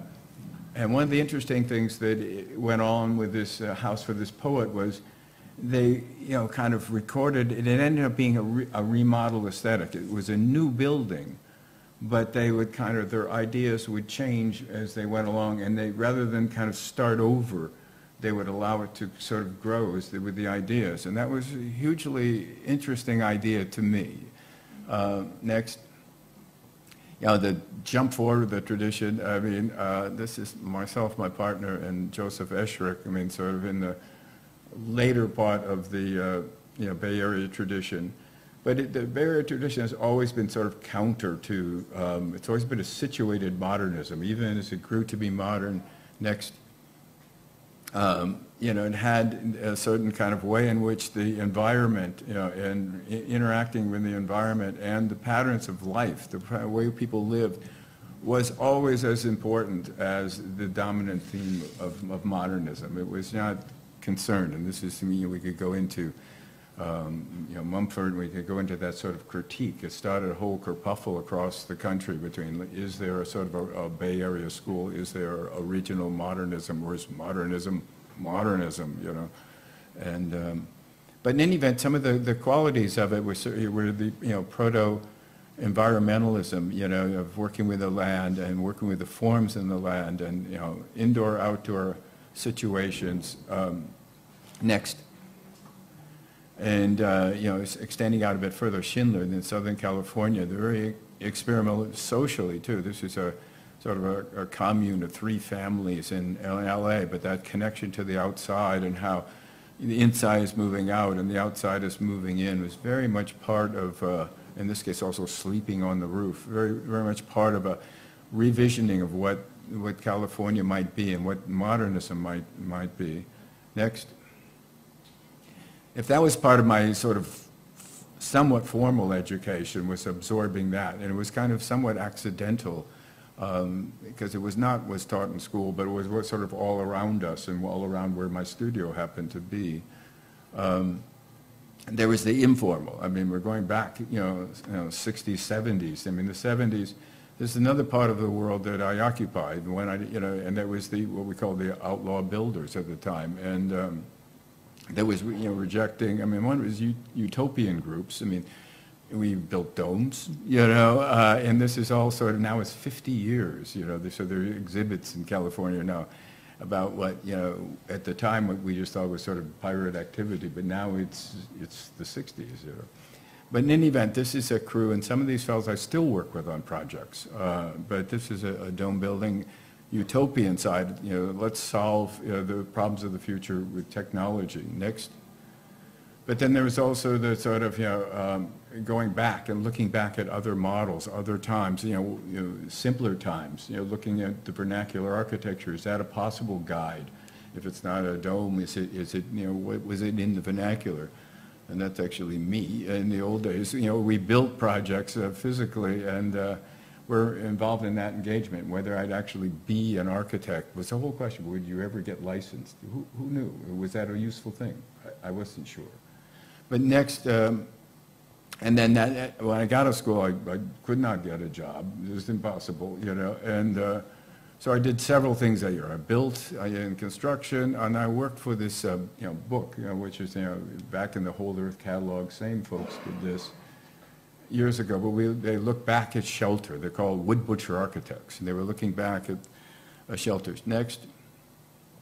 And I got involved in, working with them as an editor, and I was trying to make sense. I think they were actually very romantic in how they would select things to put in there and these houses. And I was trying to sort of look at them typologically and see, well, how you took basic shapes and then reconfigured them, chopped pieces out and made them into something else, adapting to a climate, adapting to, a different social condition. And if you kind of go across the United States, you'll see different types. It's almost like vernacular architecture is a universal language that then gets local dialects that, if you dig deep, you start to learn things about place and adaptation. Next. Final part of that year, this is a year where I had 12 jobs, to survive. I ended up, the first job I got that actually paid money was in Los Angeles working in movies, which is very surprising. I worked with Jonathan Demme, who recently died and brought you Silence of the Lambs, movie people. But it was fascinating because it's one of his first movies, and I was doing the art direction with a bunch of friends that were sort of both inventing it and building it. But it was that process again. It really solidified what I thought this process, the improvisational, was, because it was a low-budget movie, and you were inventing as you went along. We'd even change the action depending on what sites were available. On the other hand, it was so exciting because the interesting thing about working in film is what's going to happen. In architecture, you don't know. So you're designing, you're predicting, which is great, but then the other thing is you. And this was some combination of the two, and it was a very affecting model for me. Next, the collaborative portions of it and how that worked in the activities. And, collaboration is often a struggle, but it's a struggle that you can, then somehow, I think, aestheticize and take into a process. Next.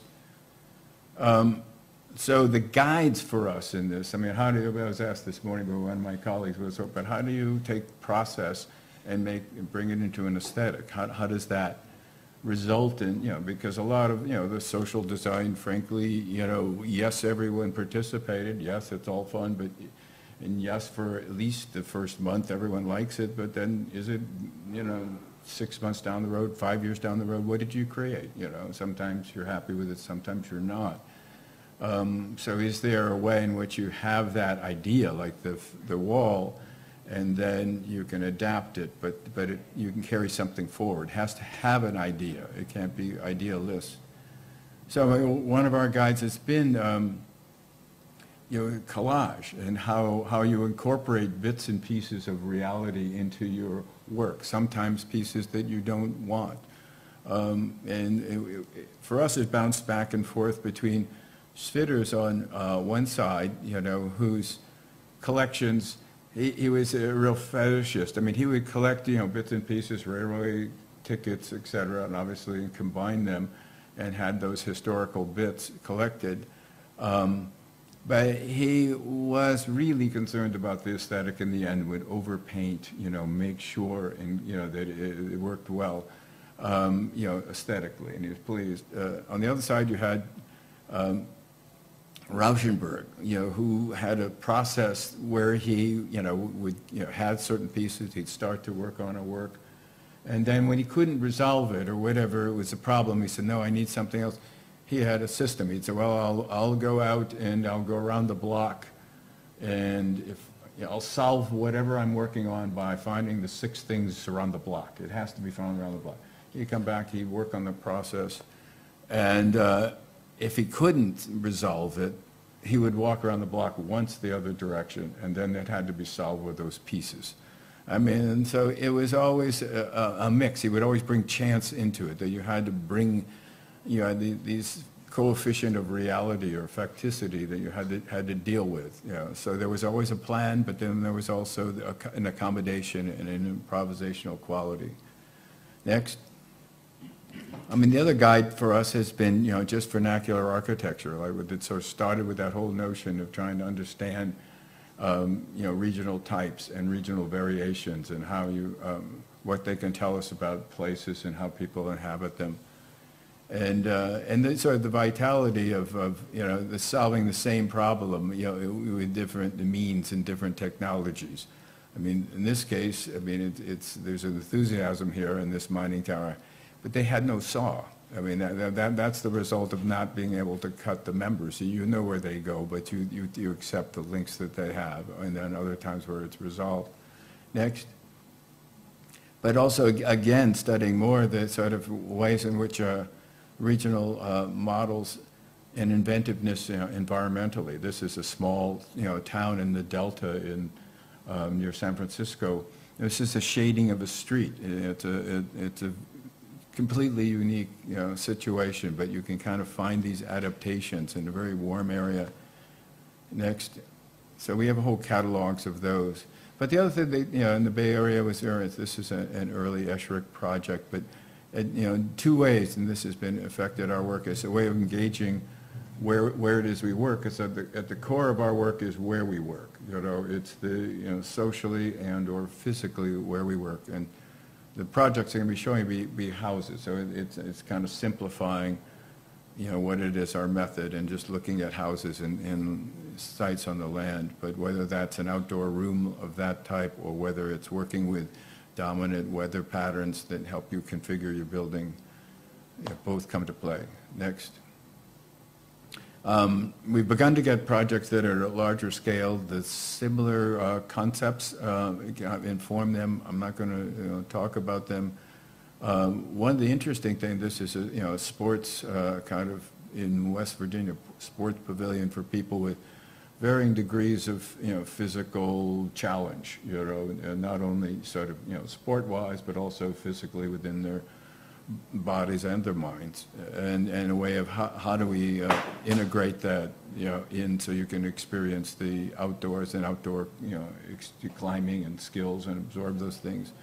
And this is a museum we're working on that is re-envisioning how to environmental education for 6 to 12-year-olds. Next. But in any event, we're looking at ways of connecting to place. Sometimes it's very literal. This is a pub we just finished with a structural architecture office above it, or a structural office above it, and the pub is on the bottom here, and this opens up, and this light building sits on top of it. Our image for it was like a trailer, you know, where it's supported on jacks, which the reason being, next slide, you'll be able to see, the building is supported on 6 pillars here, and it's a bar, and we have the truth in advertising here. Along this yellow line here, the whole top floor can move 2 feet in any direction. You know, so it can, you know, shoot out into the street, it can shoot to the side. We had to build in. So this is where, you know, when the big one comes, this is where you want to be in California, because everything will move above you and you'll be fine, you know.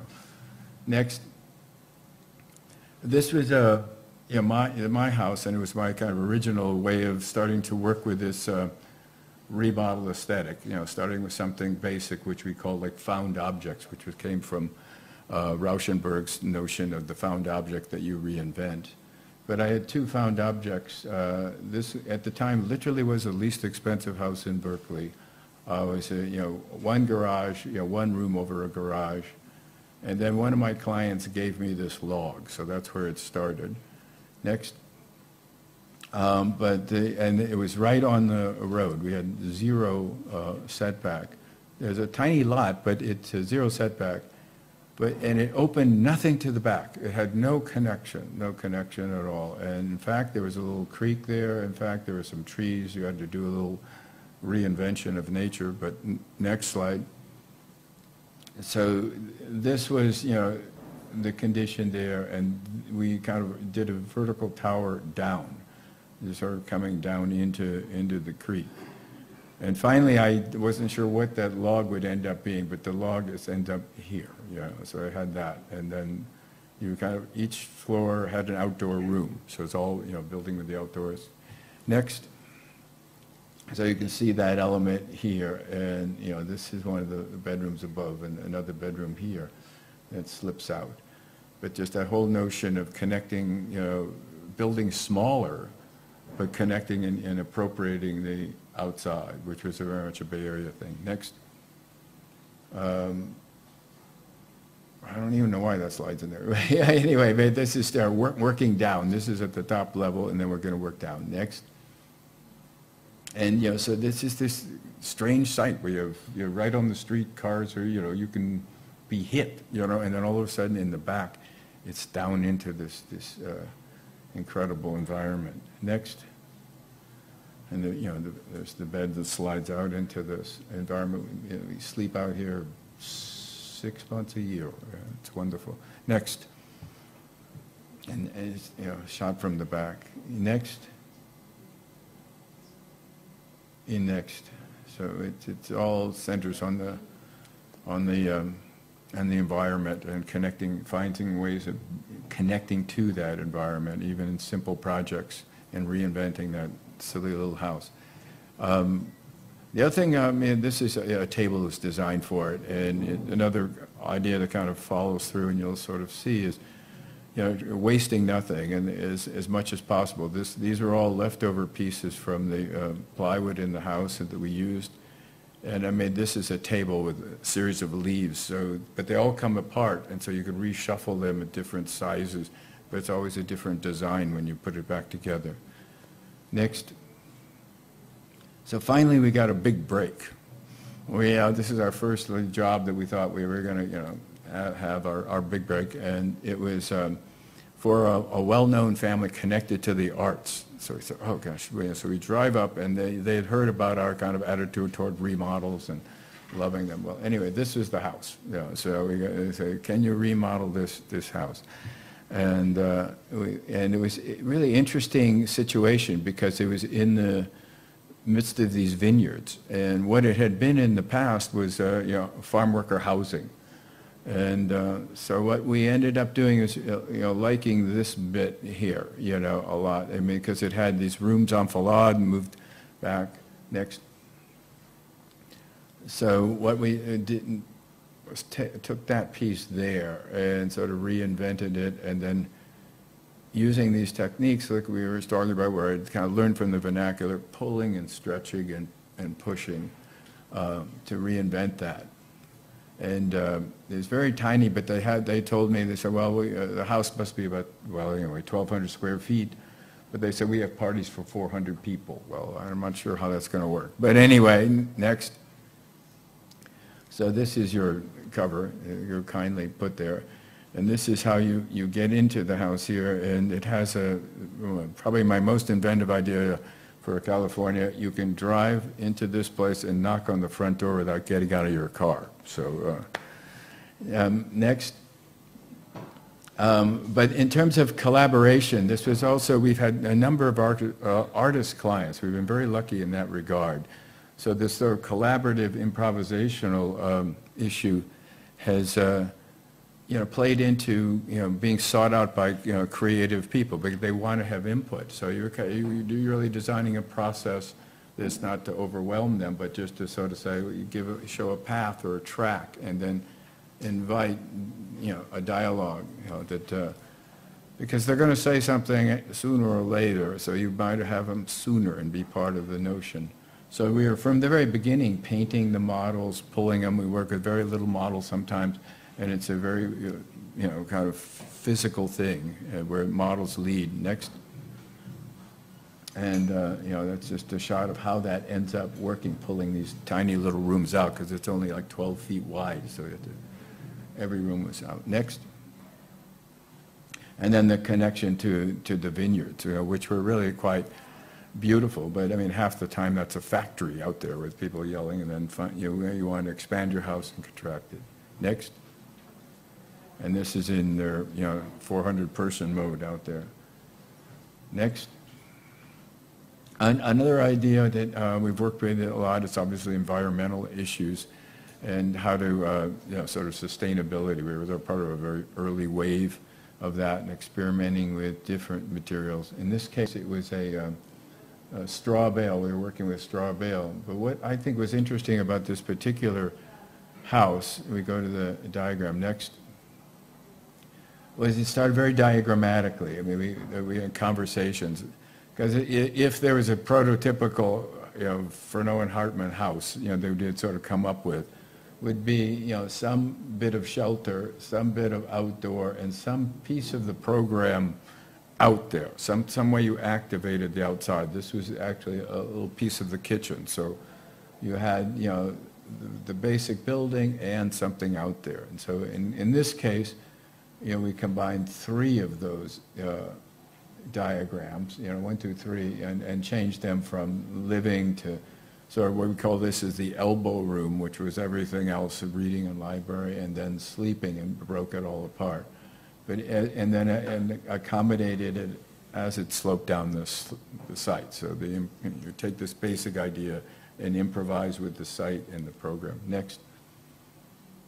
And these are diagrams of how that sort of played out with the straw bale. Next. And this is the process. It's a very unusual process. I mean, with the weed whacker, and you build with this. The northern side is your insulation. Next. And ends up being very simple, space with bringing in the sun. The very first principles, energy-wise. This heats up here. This is the insulation, and all the furniture has wheels, so it all migrates out. So you're kind of going in and out of your house, and kind of with your bed goes in and out, your chairs go in and out. Next. And that's the elbow room in the middle. Next. And then one of these little courtyards that gets created that you come through. Next. And then this is another kind of level of playing with this whole concept of social engagement, improvisation, working with that kind of process and remodeling a basic idea. We worked with a group of aging hippies. I mean, these are folks that kind of when they were kids or when they were young, they had children. Their children were all in collective schools. Children grow up, people grow up, Yosef grows up, and life changes, and now they're retiring together, and they said, well, we want to retire together, so we're designing this So this is like 30 years later in their lives, and in 30 years a lot happens. I mean, some of them, you know, we had become wealthy, some of them had not become wealthy, but they all wanted to have a place together. So they came to us and said, how can you make this work? And it was not an expensive project. So in any event, you know, we engaged them, we drew things out on the land, we had multiple meetings. But basically, we were talking to them about, you know, fundamentally, and one idea, which we were starting with the base idea, like this is kind of what you can afford. It's got to be simple, and then we will have some notion of how you might vary it. So this was our conceptual photo. They'd all been, you know, or were aware of this. It was a good conceptual way to say, okay, here's one idea, and here's an idea that will vary that. How will we do this? Next. So we ended up, and this translates rather directly, because one of the least expensive ways to build is obviously a simple shed building. I mean, it's like a motel in our country, you know, and then exterior circulation, you pop in. And so that was the fundamental starting point. And then we would leave voids, you know, little chunks, which we call a dog trot house or a possum trot in the United States, where you kind of have a void, which is sometimes used as an outdoor, you know, dining room, sometimes just a void, a potential. And we also had some potential here with little structures on the back. In any event, process goes on, everyone says, no, we'll all pay the same amount of money, we're not going to, you know, and then all of a sudden they come privately to you and they say, I want a little bit bigger room for myself, you know.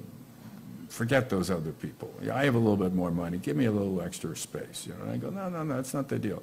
Or collectively they'd say, we need a whatever. And they said, well, you can't afford a whatever. You can only afford the green. So, you know, finally, you know, we made this you know, drawing, this model, and we said, okay, here's what you're going to afford. Here's what you asked for. But these are the bits that collectively, the yellow ones, you all want, but you can't afford at this point. And the red ones are all your private desires that you want individually, your little selfish items. So he presented that to them. They loved it. They wanted it all, and they wanted these same colors. I mean, it was just a color diagram. Next. So, you know, we said, okay, you really do want this? And we said, well, yeah, we really want this. So anyway, this became the project. So this was a little bit beyond design. It was pushing our aesthetic, because, you know, we designed a process more than a building in that say. Next. And the final project you can see here. Next. And then these are some of these voids that, you know, were used in various ways and sometimes filled in. How am I doing time-wise? Is that okay? 15 minutes. All right, I can do that. Okay. In any event, so you get some ideas of the project. Next. And similarly, now this was our kind of a first break where we started to use the same process where it really wasn't a model, you know, of a remodel.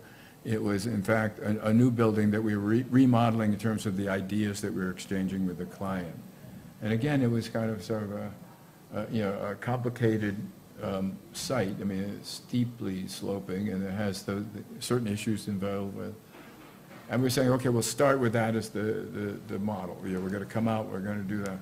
And then we'll adapt that model to the site, you know, and to your actions and your abilities, and just starting to talk about what are the ways that things get, you know. We showed them pictures of remodeling ideas conceptually. Next. And this is a model of the basic, you know, volume which dives into the hill. It's actually under the ground at one end and then comes out. Looks at the land, and then the wind, you know, it's, you know, complicated, but it actually comes up and it comes down, and it's severe. So you don't really have one side you can hide from, but you can count on going to both. So we had to design for both. Next. And here's how it sits in the land. So here's one courtyard on one side and another courtyard on another, and it comes down. And then these are, you know, subsequent decisions that modified it, but we were ready for these decisions. Next. It's part of the aesthetic. And you can see there. Next. Now on the inside, then there's the collision of bringing these pieces in, because again, these were creative people. They happened to be in the theater world, and so they would have actually performances or readings inside, and so these things would come in and create this, you know, changeable world inside this little tube. Next. And this is kind of combines those strategies for another artist, but this is a painter in Southern California, and a very simple idea on a bench that creates courtyards, and very thin. So you can really look at the houses again thin, and then pulling pieces out to create courtyards. Next. And you can kind of see here, and working a lot with the landscape, the color, the vegetation, how it changes throughout the course of the year, because it's always is changing. We learned in the last lecture, and working with that, or the colors of the stones. And then materials and weather, and how that operates. Next. But also we had, you know, the normal battles with the, you know, authorities, because we wanted to bring color into the project, and, you know, and they wanted it to be white, of all things. First of all, we had to build on closer to the top of the hill we would ever have wanted to, just because that was a requirement. And then we argued that no, if we break the colors down and break the volumes down from a distance, it will disappear. And so we made the camouflage argument you know, this is so much better than white, you know, or monolithic. So we kind of broke it down in scale and in color and quality to make it almost invisible from a distance. Next. And then, you know, reconnecting it to the site, another difficult site to get into, but then you can move through it, and reconnecting you to the landscape. Next. In various ways, kind of opening it out, and, you know, cooking in and out related to the site. But again, this is a condition of, these are shutters because the wind is so ferocious on this side at a certain time that this has to be protected. And sometimes it's a bed, sometimes not. Next. And then, you know, kind of slides into the landscape. Next. And our first real flat site, we never had a flat site, but in any event, this is, and also a suburban site. But we did similar sorts of things, but this is a typical condition in the United States. There's a big green lawn that no one needs, wants, uses, and uses up water. But we kind of pulled ours out and then created a zone out here for dining. And next.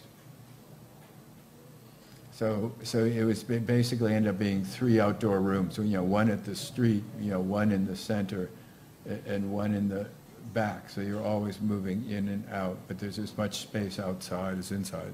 Next. So you get a sense of that, you know, front courtyard, the center courtyard, the rear courtyard. Next. And there's the central space. Next. And then, having gotten this reputation for designing in California, there was, you know, we were regionalist, in quotes, in some people's minds. You know, we started getting jobs further afield. This is in Colorado, and interpreting it. So we spent a lot of time trying to figure out what Colorado was about, and there's some great structures there and great vernacular. Next.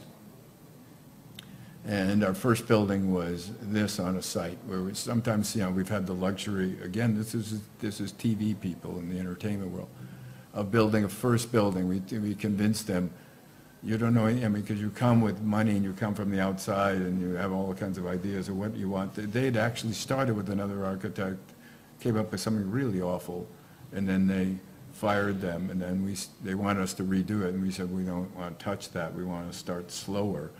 And so we said, build this one building, we'll live here, you live here, and then we'll see in a year what we do. Next. Anyway, this ended up for an extended family.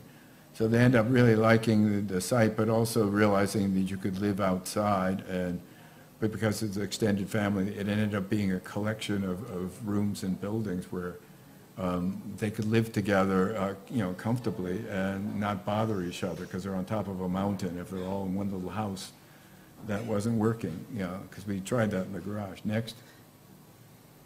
And then you get a sense of it. Next.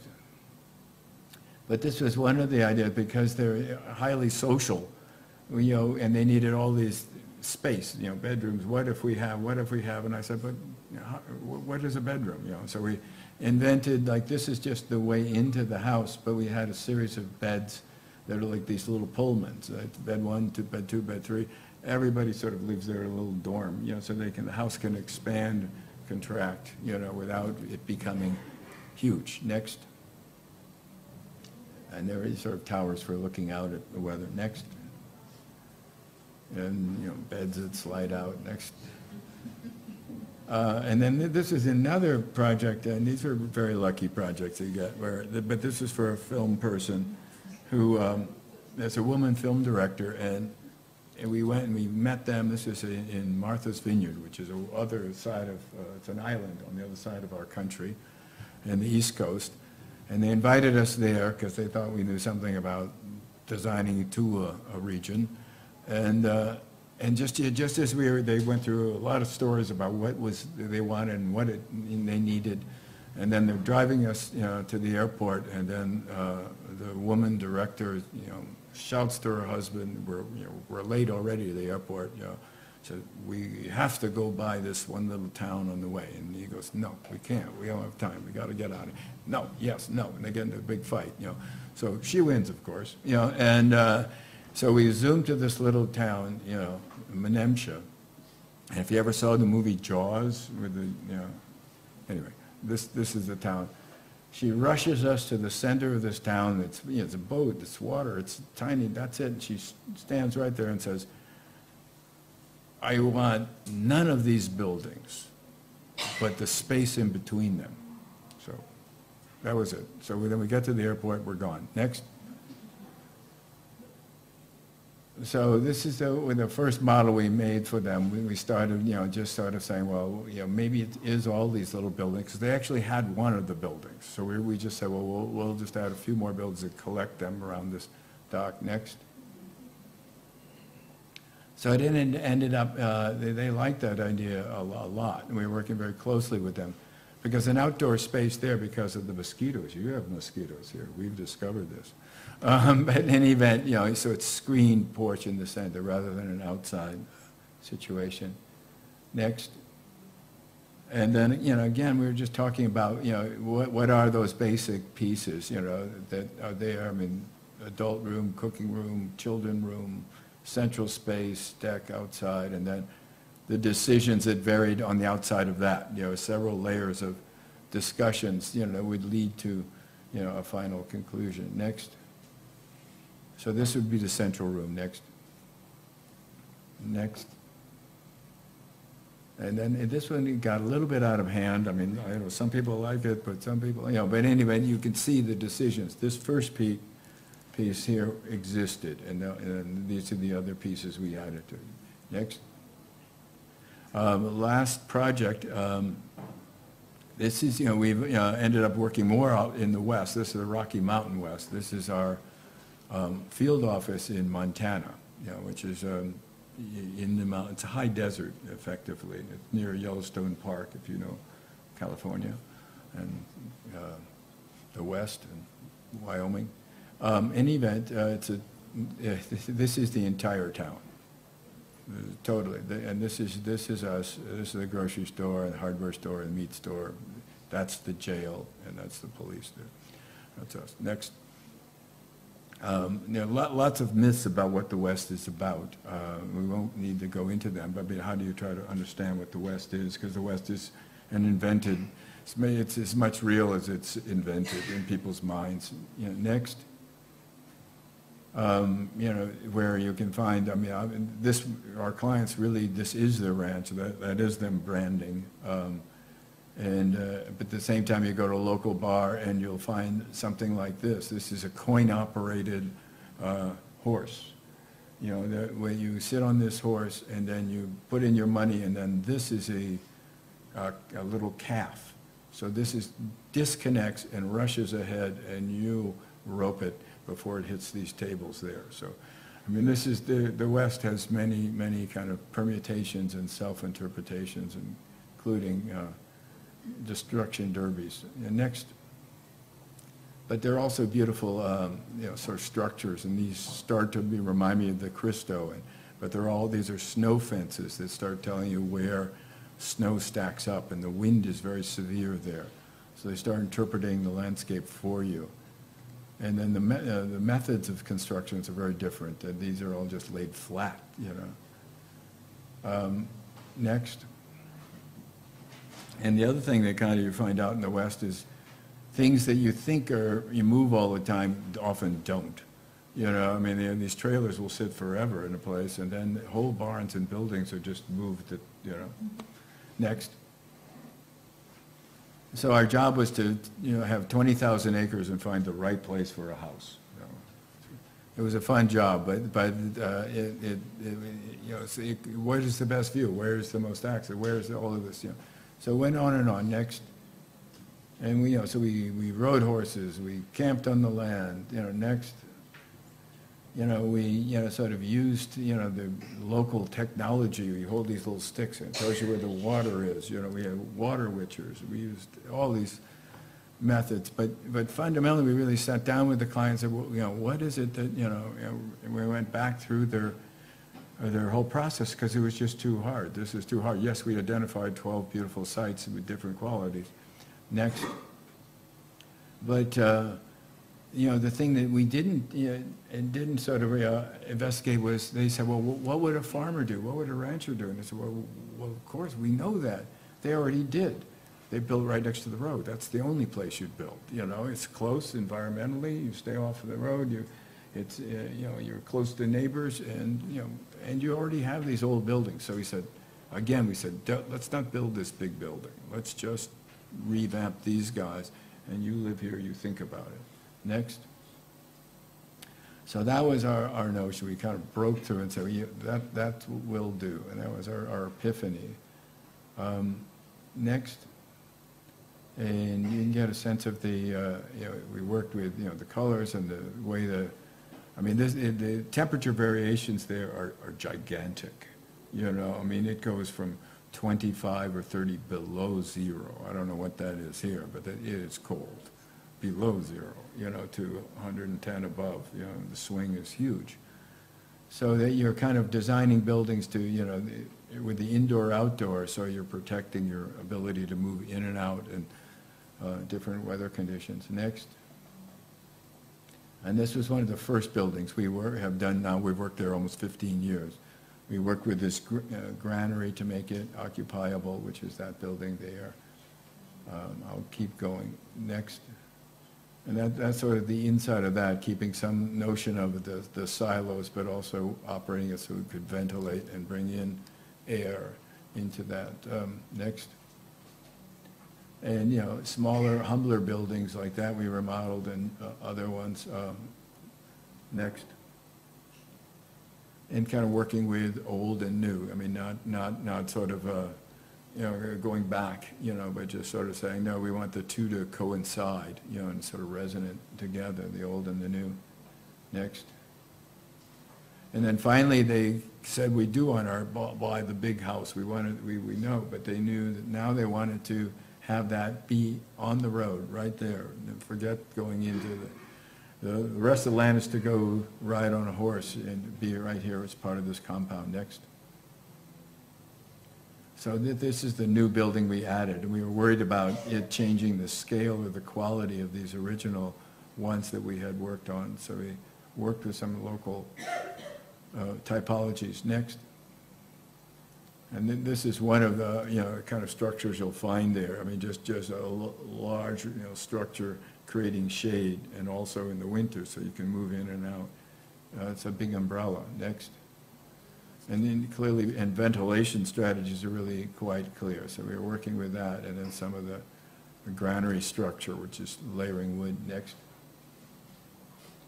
Working a lot in model to try to sort of figure that out. And next.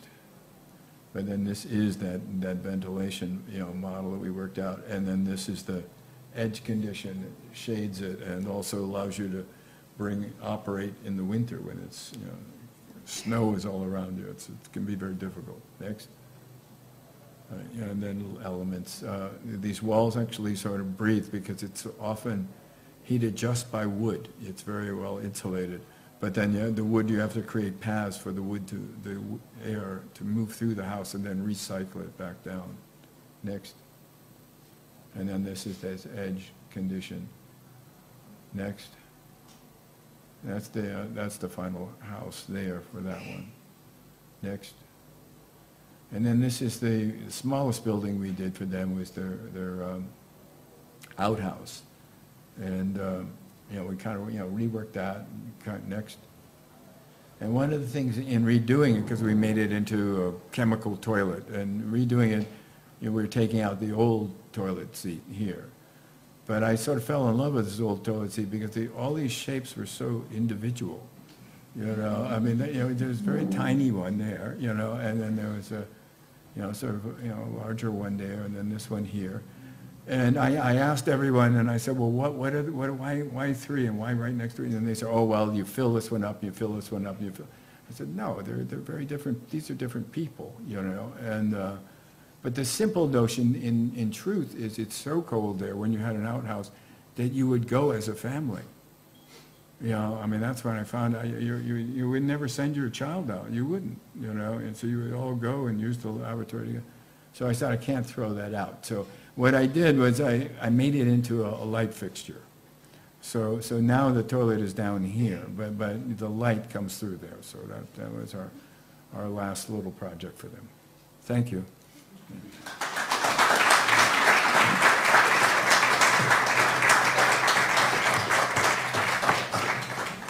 Okay, we can have questions. We have members of the table plus the key speakers. Cristian Sirisi, a Catalan architect, very known in the last 25 years as a member of the Studio Per, has been a key group in the Catalan architecture in the last years. Magda Saura is the head of the research group, GIRAS, that is the coordinator of all these congresses, and also will have help to all of the sometimes the difficult translation of our works and questions. You can make questions to the key speakers, or what do you are? Any aspect of the morning. Today, is about architecture, practical architecture, theories of architecture, design processes. Is today in the afternoon, different communications with very different ways to analyze the thing that you have seen here, not the process of design. We have very different people now in the afternoon, some phenomenological analysis, some ecological analysis, some digital analysis, different ways, because of course this process can be analyzed very different, but you have seen that there are a lot of connections between the design processes when these processes are related to cultural variables. That this is just the big confrontation of students in the school. I recommend you in the school to see the students' work in the hall, because each thing is very, there are a lot of content, no? You see a small paper there, it seems that this is just anything, it's not. You should read the writings, and you see the mirror, no? And you see a mirror, and then you look to the right and you read the text, because when you see the mirror, the text say, here is the big architect that is looking to the mirror, etc., etc. It's not just jokes, but everything that is there now is not a joke. It's really a criticism, a process of critiques. No? You can agree or not, but it's a lot of thinking. Okay, then questions. Somebody can make a... Sorry, first, everybody understands English, no? everyone. It's okay, we don't Yeah. need to translate in Catalan or Castellano. I don't think so. It's okay for you? So, could you make any questions to the speakers? Yeah. Do you have any questions to Richard or to the Alhambra lecture? Any questions? And then we'll go into a debate. I would like to introduce you Cristian Sirisi, who will be participating in the debate and see what his feeling is on about the two lectures a bit, what is his thinking. But if you have any questions before, please do rise. Yeah. Okay. Yeah, take the microphone, please. Thank you. Actually, it's a comment. I think in both presentations we see that time is very important in the process, and most of the projects that we had seen, it's on not in big cities, but in more rural or like landscapes that are far from big cities. And I think that's what it's lacking in the big cities. I came from Rio de Janeiro, and we had seen huge transformations in a very few time. And I think that's what is important in what we had seen here, that time and the process of building and thinking and observing and feeling, it's lacking in our cities. Could you please introduce yourself before you make the question, please? My name is Violeta Vilas Boas. I'm a PhD doctorate in urbanism in UAV, University of Venice, and I came from Rio de Janeiro. Thank you. So, Somebody can answer? Richard? You have answer? Don't this. Well, I certainly, I don't know if it's, I can respond. I mean, it's painfully true, the situation being that you don't have those timelines in cities. But on the other hand, I mean, in a funny way, you could make a counterexample of San Francisco, simply because California in general is so regulated. There's so many regulations that in fact things do go slowly. Now, whether they improve because they're going slowly is another question, because I think what you were saying embedded in your question was, if you have time, you can, develop and things get better. And sometimes in the city they go slower and they get worse, But no, there is a possibility, I think, for things to grow. But no, it's a complete luxury for myself, that one funny ranch in Montana, to work for 20 years on this little building or that little building, and I saw my children grow up. We learned. I mean, it was just it was a wonderful experience to have that and to start to get to know a place.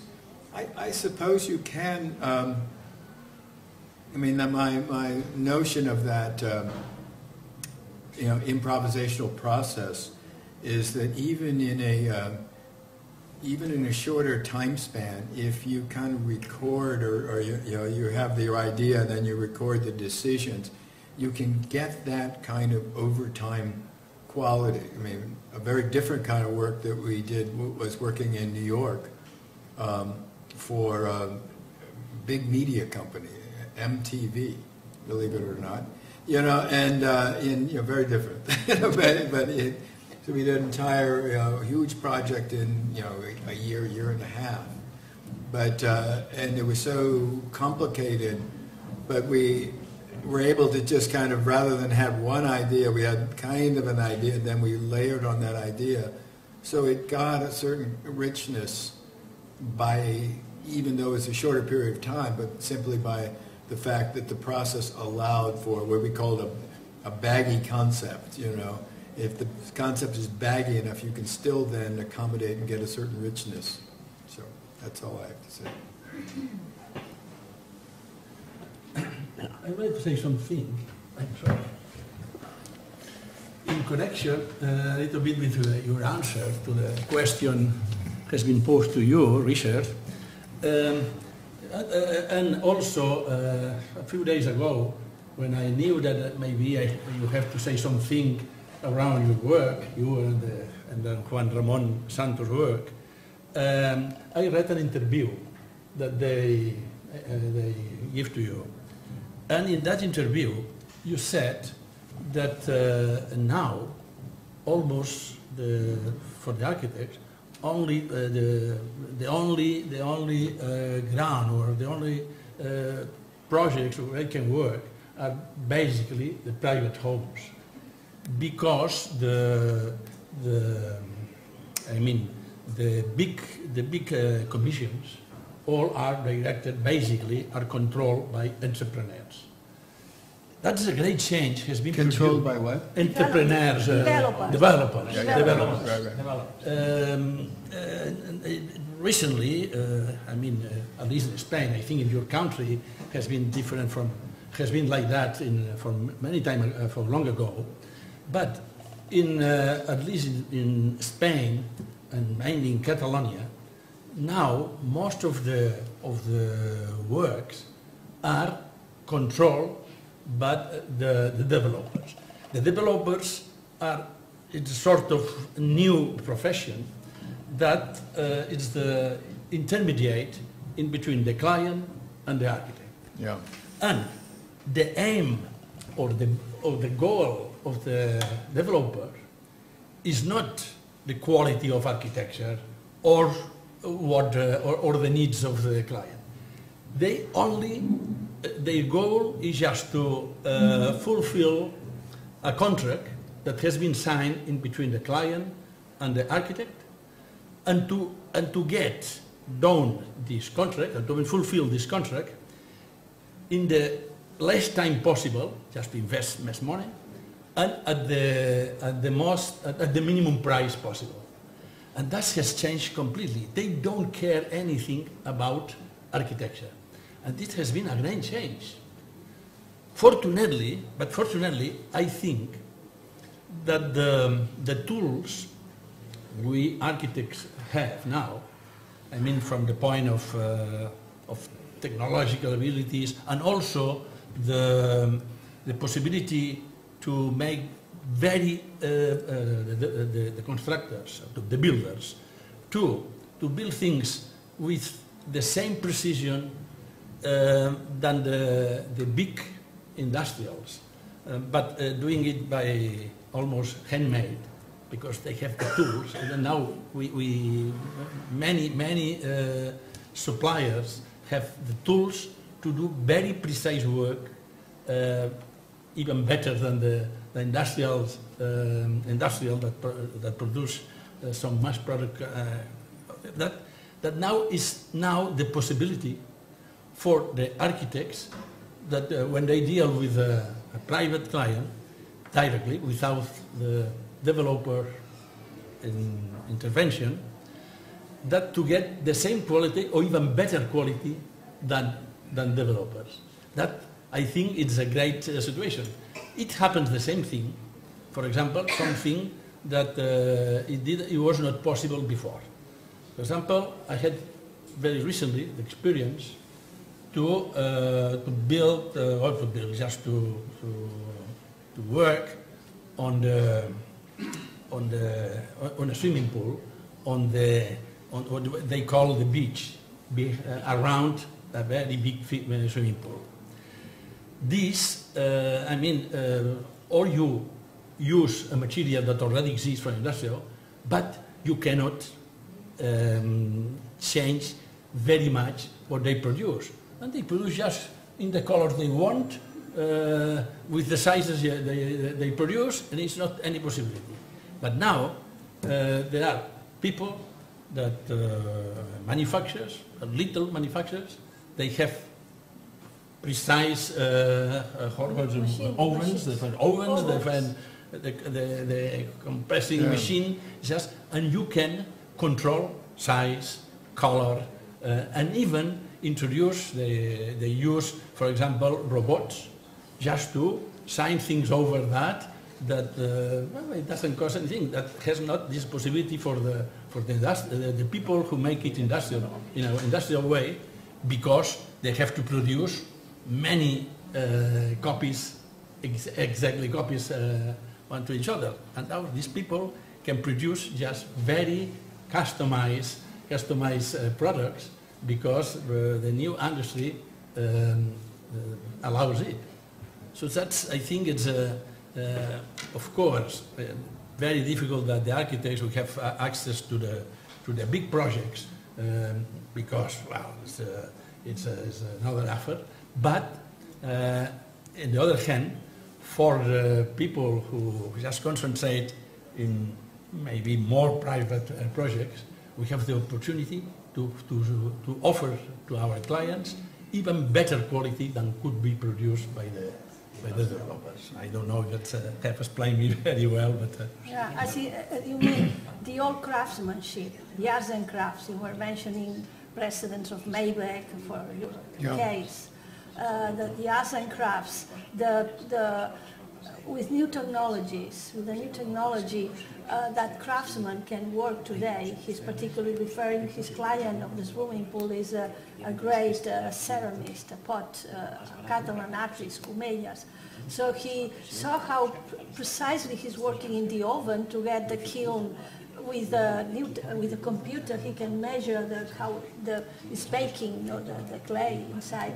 So this more precise effort that the new technology is going to give us freedom of managing the process as much as the old arts and crafts movement can do. And that gives some freedom of the architect away from the developer and get back to architecture. That is his point. And the time-consuming question, the process is obviously different. The developer is in between, obviously, in Brazil, in mass housing, and so we have to make some projects in a smaller scale to bring more community awareness, as in the case of the first lecture, community involvement of these villages in south of Spain with no resources, with a great bias against ecology and architectural heritage, and he's involving the community with their own hands, so craftsmanship is deciding the process. And this is how we can, well, David Gerber was often with Charles Zhang said, who by the way quotes CDC, Charles Zhang, of the pioneers of the offices, challenging what David Gerber says about the architect, the corporate architect, no, or the professional architect. So we are getting back more and more to the professional architect rather than the corporate architect. And I think we have three examples. I mean, he's the first generation, and here he had to fight more with the system, with Oscar Tusquets, and challenge what a vision of modernism we have in Barcelona. Go to the Palau de la Música, see Tusquets' remodeling of Catalan modernism, modernized, which by the way I published in Progressive Architecture. I think there is a great hope, but not by architecture itself, not what Cici was telling me in the hall of the star systems. This is not going to get back the profession, no? But this effort of making a smaller scale projects, community involvement, and this product manager disappears in between. No, that's a kind of answer you. And the hope of big cities is to do what Schumacher called "small is beautiful." How we can challenge the system. So in San Francisco, there is a great, as Richard has referred to, San Francisco is a long tradition for small is beautiful. Business district is taking away the towers to LA. There are codes, of course, political involvement is part of the big system of the big city, but not the architect herself goes back to the profession, not to the corporate view of the star system architect.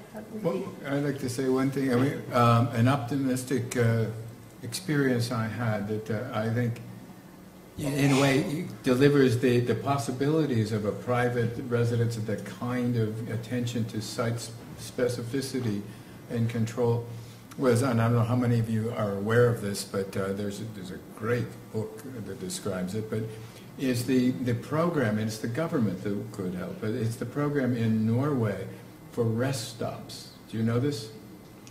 It's absolutely, does people know what I'm talking about? You know, first of all, a rest stop, everyone knows it? It's basically a toilet, you know. But anyway, they have a program in Norway that has, you know, across the country, you know, they pick extraordinary sites. And the amazing thing is that they allow then an architect and an artist to petition to get this job, and then they almost have carte blanche just for rest stops. And they were so beautiful, so remarkable, so well sited, and extremely different. You know, and how expensive can a rest stop be? It can be expensive, I found out. But we were even a bus tour where, you know, of course when you're riding a bus you want to find a rest stop, but this case you didn't even want, everybody just goes to the rest stops. And it is canvassing the entire country, but it gives that kind of quality. I mean, of that we're putting, at least certainly I put into a house in this design, and it's in a public convenience. And I think if the government would you know, sort of allow that free hand, allow those pieces, those small pieces, to be a lot of creativity, you could distribute that kind of sensibility and that experience. I mean, it's absolutely amazing. It wouldn't happen in California. Yeah, cost wouldn't allow you. They wouldn't allow you to intervene as much. These projects really engage the sites, or they hang over the edges. But I totally recommend them to you. It'll get you very excited about how small architecture can make a huge impact. Breve, decir que yo creo que los desarrollos, ¿no? Las grandes empresas no deben de perder de vista que tienen que estar muy atentos yo creo también a los pensamientos y a las acciones de pequeñas arquitecturas, ¿no? De pequeños arquitectos, ¿no? Porque creo que se producen cosas, ¿no? Que se salen fuera de un esquema habitual que tienen los grandes desarrollos, ¿no? Las grandes empresas, ¿no? Y que en un mercado como este hay sorpresas, ¿no? Y que siempre se retroalimenta. Está claro que la gran empresa fagocitará estos desarrollos, pero siempre existe la oportunidad, ¿no? Como de reinterpretar cosas. Yo creo que este mundo es muy plural y muy abierto, y la inteligencia por los... He says that developers perhaps they need to listen to the small professions and small groups. It's not that they can develop without listening to that. He thinks that sooner or later they need to be aware that this local transformation and local small offices, etc., sometimes are much more creative and much more efficient, no? Than the big structures of development, of big enterprise developer. That, of course, they have a lot of power, and then in some way they can eat the small, but they need to listen to this. Because if not, they will disappear also, the big ones. I think this possibility to compete, I mean, this possibility that the architects can compete with great organizations, or even these big offices with more than 1,000 people or 3,000 people in different places of the country. I think it's this process that maybe we will win against this big, offering better quality. That's important. Better quality. That it's already, it happens in other fields of the world. For example, I enjoyed a lot of doing skiing, and I abandoned the acquisition of skis, of brand skis. There are now very and better manufacturers of a ski that they customize over your weight, your kind of the kind of snow it's in the area where you see. Especially there are people in Wyoming, in Jackson Hole, that they manufacture, handmade skis, because now there are presses, there are materials and so on that can offer a result. But other bicycles, in a few years ago, it was impossible just to get a good bicycle except buying this carbon, and that's the carbon. It needs you a lot of, to make a big process, because you cannot manufacture one piece in carbon.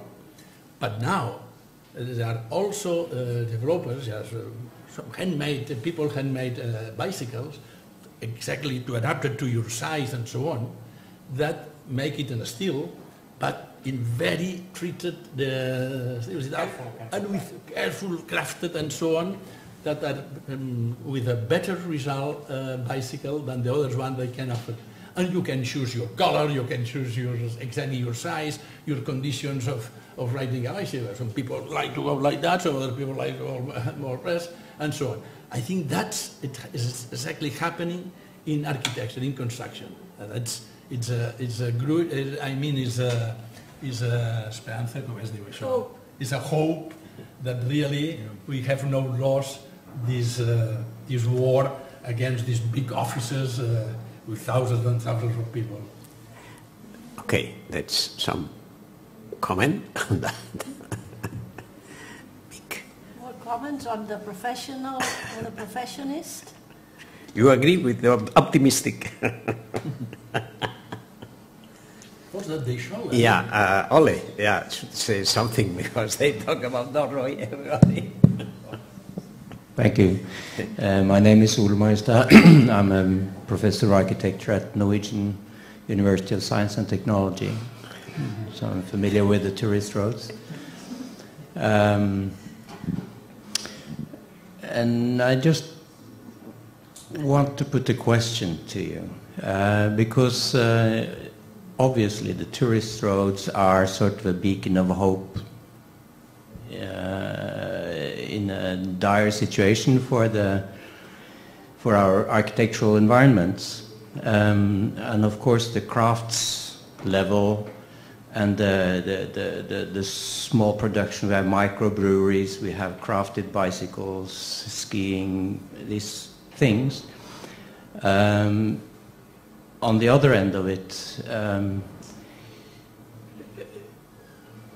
we have an industry which has been, growing for the last 100 years, and we meet very often when we discuss. I should also say that I'm attached to the Center for Real Estate and Project Development at the Faculty of Architecture. And I have a lot of discussions with developers and investors, and we're sort of having this center inside the Faculty of Architecture. We're also working to appropriate that part of architectural production, because all good and well with the tourist roads, but in terms of volume of the Norwegian or European architectural environments and production of architecture, it doesn't even represent a promille. It's absolutely ignorable. While the environments in which we live our everyday lives are being produced, and they are being manufactured by huge production chains, where the developers control everything from chopping the woods in the forests or taking the stone out of the quarry to processing it, to putting industrially produced the building elements, and the whole total chain. And you discuss with those people and say, yes, but where's the architectural quality here? Why don't you use architects in this? And they say, we'd like to, but the architects are irrelevant. They don't have the qualifications. They don't have relevant knowledge to inform our production process. They're only relevant at the end of the process when we put all the conditions in place, all the framework, all the, then it's fine to have an architect to make it look good in the end. So my question is, to what extent can we expect sort of the 19th century solution to be relevant today? Or do we have to sort of get our hands dirty and actually face the 99.9% of the volume of the production of architectural environments and try to develop knowledge which is relevant to be able to sort of influence that process? Could you flesh out a little bit, the skills that architects don't have? And you talk about economic skills or technological skills or construction. Understanding of the process of production, understanding of the economics, understanding of markets, understanding of the relationship between investor and client,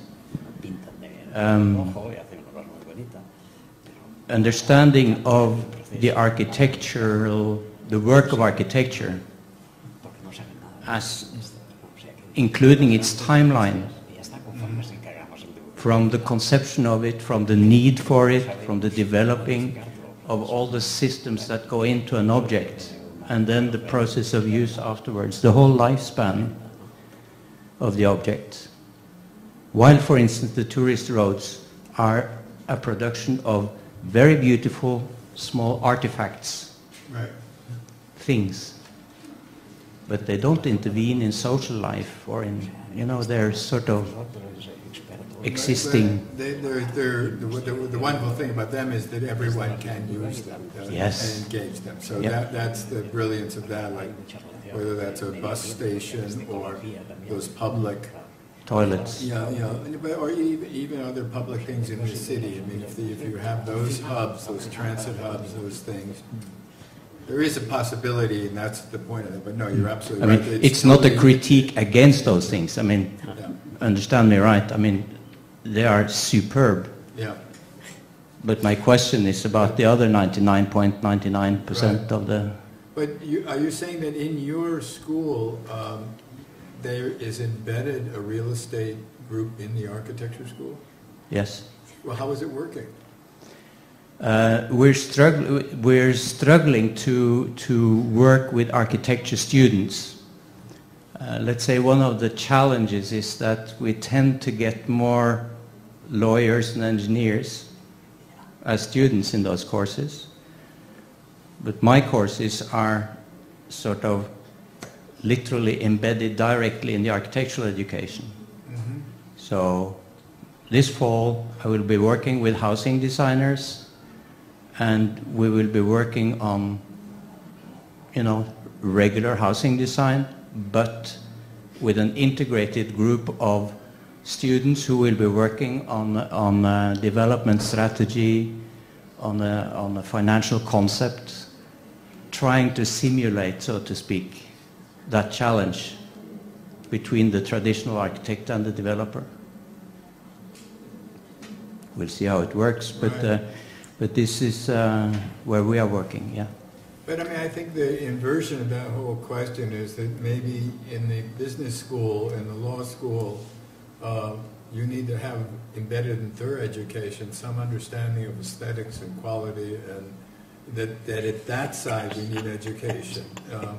Because in some way, architects always are dealing with more variables than they can understand. The code book itself is just gigantic. And what do I know about structures beyond a certain point? I'm always have to, part of what it is to be an architect is to absorb enough. We're actually working now, recently with a developer. It's all much smaller scale, but back and forth, and I'm just trying to find where is my latitude of action. Because sometimes, no, I don't have any, if you have to, but I can try to find that. If I can talk to them, if I can find it, I feel like I can satisfy them and the other thing. But they have to, at the same level, understand that I'm actually going to add quality, or or that there's value. Added value. Am I wrong, Magda? Isn't where we're Casa Mila or La Pedrera? That was done for a developer, right? That's what they tell you when you see the movie and you walk in the door. No. It was for the Señora Rosario. Yeah, but they weren't they? They were doing it to make money. I mean, they were all these little apartments. When you build in the city, you are that's right. selling afterwards. But the Gaudí dealt directly with the owner. It was Lady Rosario, of course. Very mystic. That's why her skirt, the skirt of the Virgin, that's a metaphor, which I'm not sure, was the skirt of the Virgin, the Virgin Maria. The skirt was the building. The lower part. No, he always spoke directly with the owner. Always. And he had, but he had. Now another thing is the real estate mind.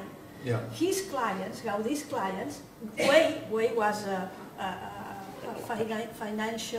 international financial guy, business, industrial, fantastic.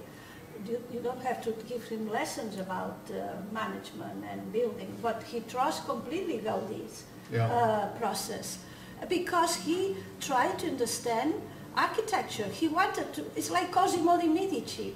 He wanted to be architect. Cosimo de' Medici says, "How much does it cost to think?" Because I don't know how to pay the architect, but he was doing bricolage. He was doing handy things. So the relationship of client, of user, client, the mecenas, and the architect has a long history. Now, when the business is in between, shouldn't be a problem. It is not a problem for Gaudí and Güell and Lady Rosario. They knew they were going to rent the flats in the Casa Mirà because that was the main business of the new edition of Barcelona in mid-19. It was the dream to make money, but you can make money with a certain quality and with uns marges, than to speculate right away. Güell didn't want to speculate. These are all other petty guys who were trying to do this business. And that's why it was a failure, the Garden City model. Güell was trying to bring in Barcelona. Right. And the Parkway was a fiasco, not because of the architect or the developer. It was because of the political pressure of the business, the petty business of doing rental units. Myth that downtown was more modern than going ahead. I think there's also politics rather than government. I would say, to your comment, it's more politics rather than government. But I do think there's a point. And what is real estate? But real estate could be sustainable. It could be beautiful. So it's not only the guilt or the architect, but there would be lessons. Why should be so ugly? I mean, yes, I could totally agree. I mean, of course. But that is sort of the challenge that there might be lessons to be learned. And both ways. Of course, certainly. So, I mean, that's back to your question about being embedded in effective architecture. And I should also say that, I mean, what we're doing is, the total name of the center is Center for Real Estate and Facilities Management and Project Development and Urban Development. You know, it's wider than just selling real estate. But it's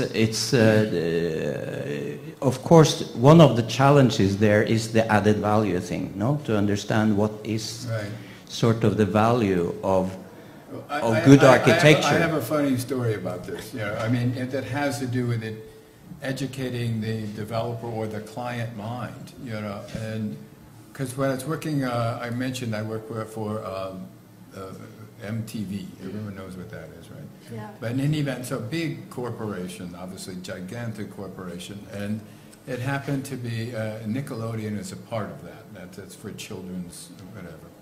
And one of the houses I showed, the one in Colorado, for example, was for the president of that company. It was a woman and really brilliant, but she studied architectural history.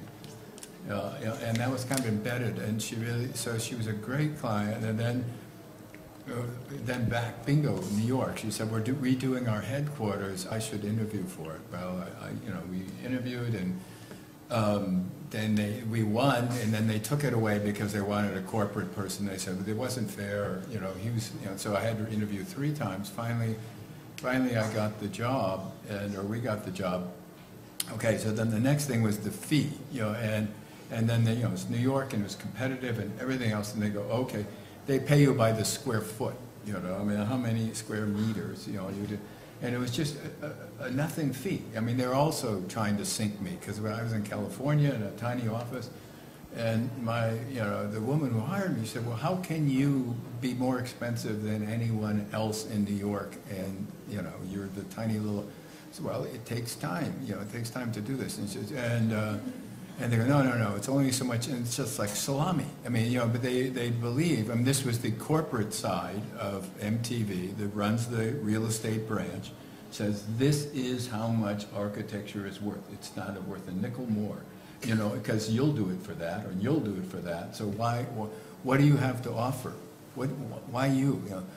Anyway, so she went to bat. She said, no, this guy, I mean, the thinking, the brainstorming, et cetera, he's helping our brand. So then we had to be described in terms of brand, and then I slowly changed into a brand consultant. That architecture would be a way of extending, understanding their brand and their value. And then space. So they still said, they called me an architect. They said, architects get this much money, this much money. And she's a very strong and smart woman. So then finally, and then she really blew up at one time and said to, the MTV, the big structure, she said, how can I pay? Or she said, not to the very biggest, she said, do you know, I can pay as CEO $100,000 a year to an astrologist.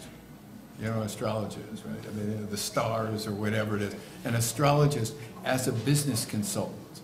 And they will not question me. No one else has to sign, And I can't hire this guy for his opinions. So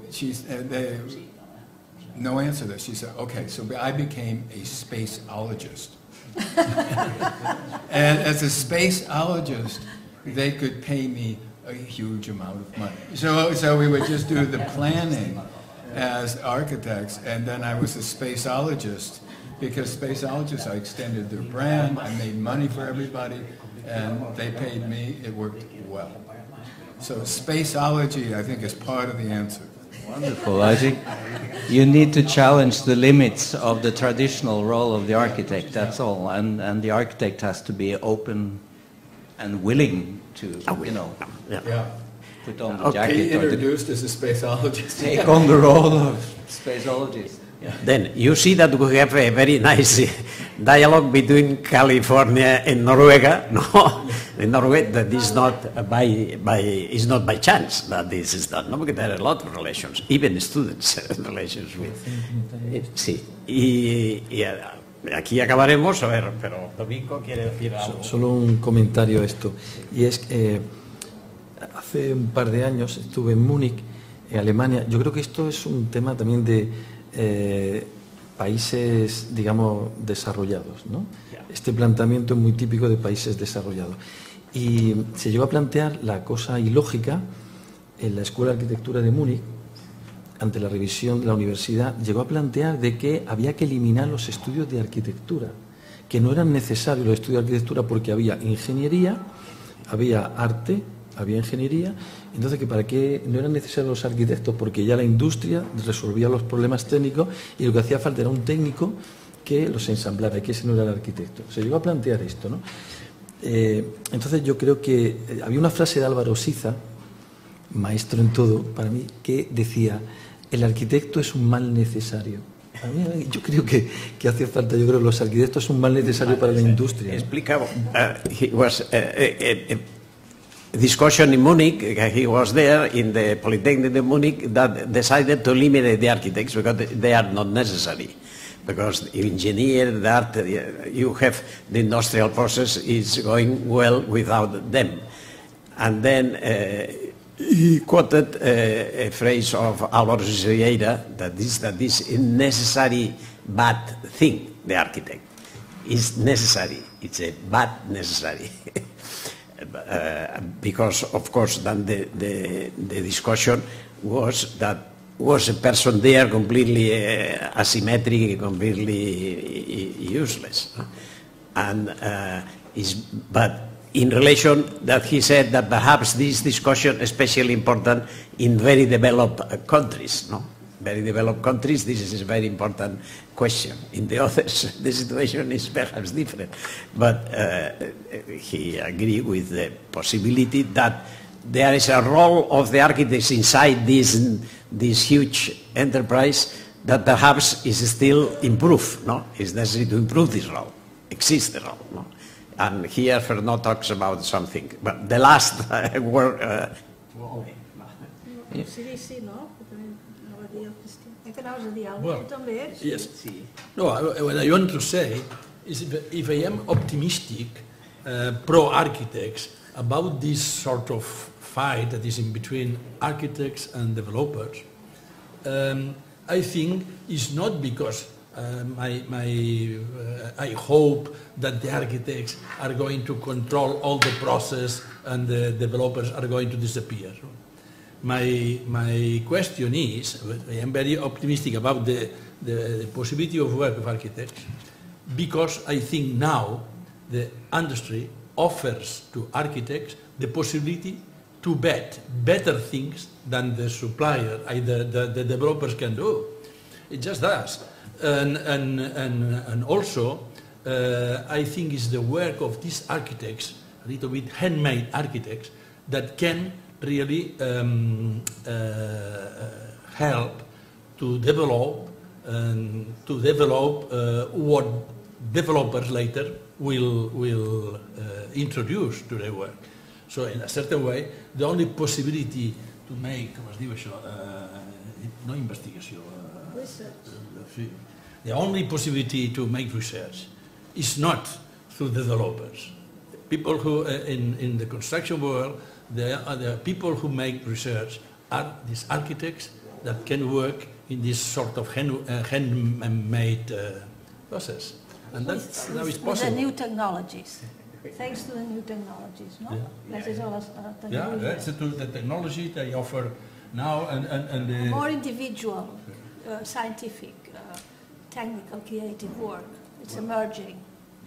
That will impact, obviously, to the corporate. We can follow tomorrow. No, that's because we will follow the very similar things in other point of view, but we're guessing. Okay.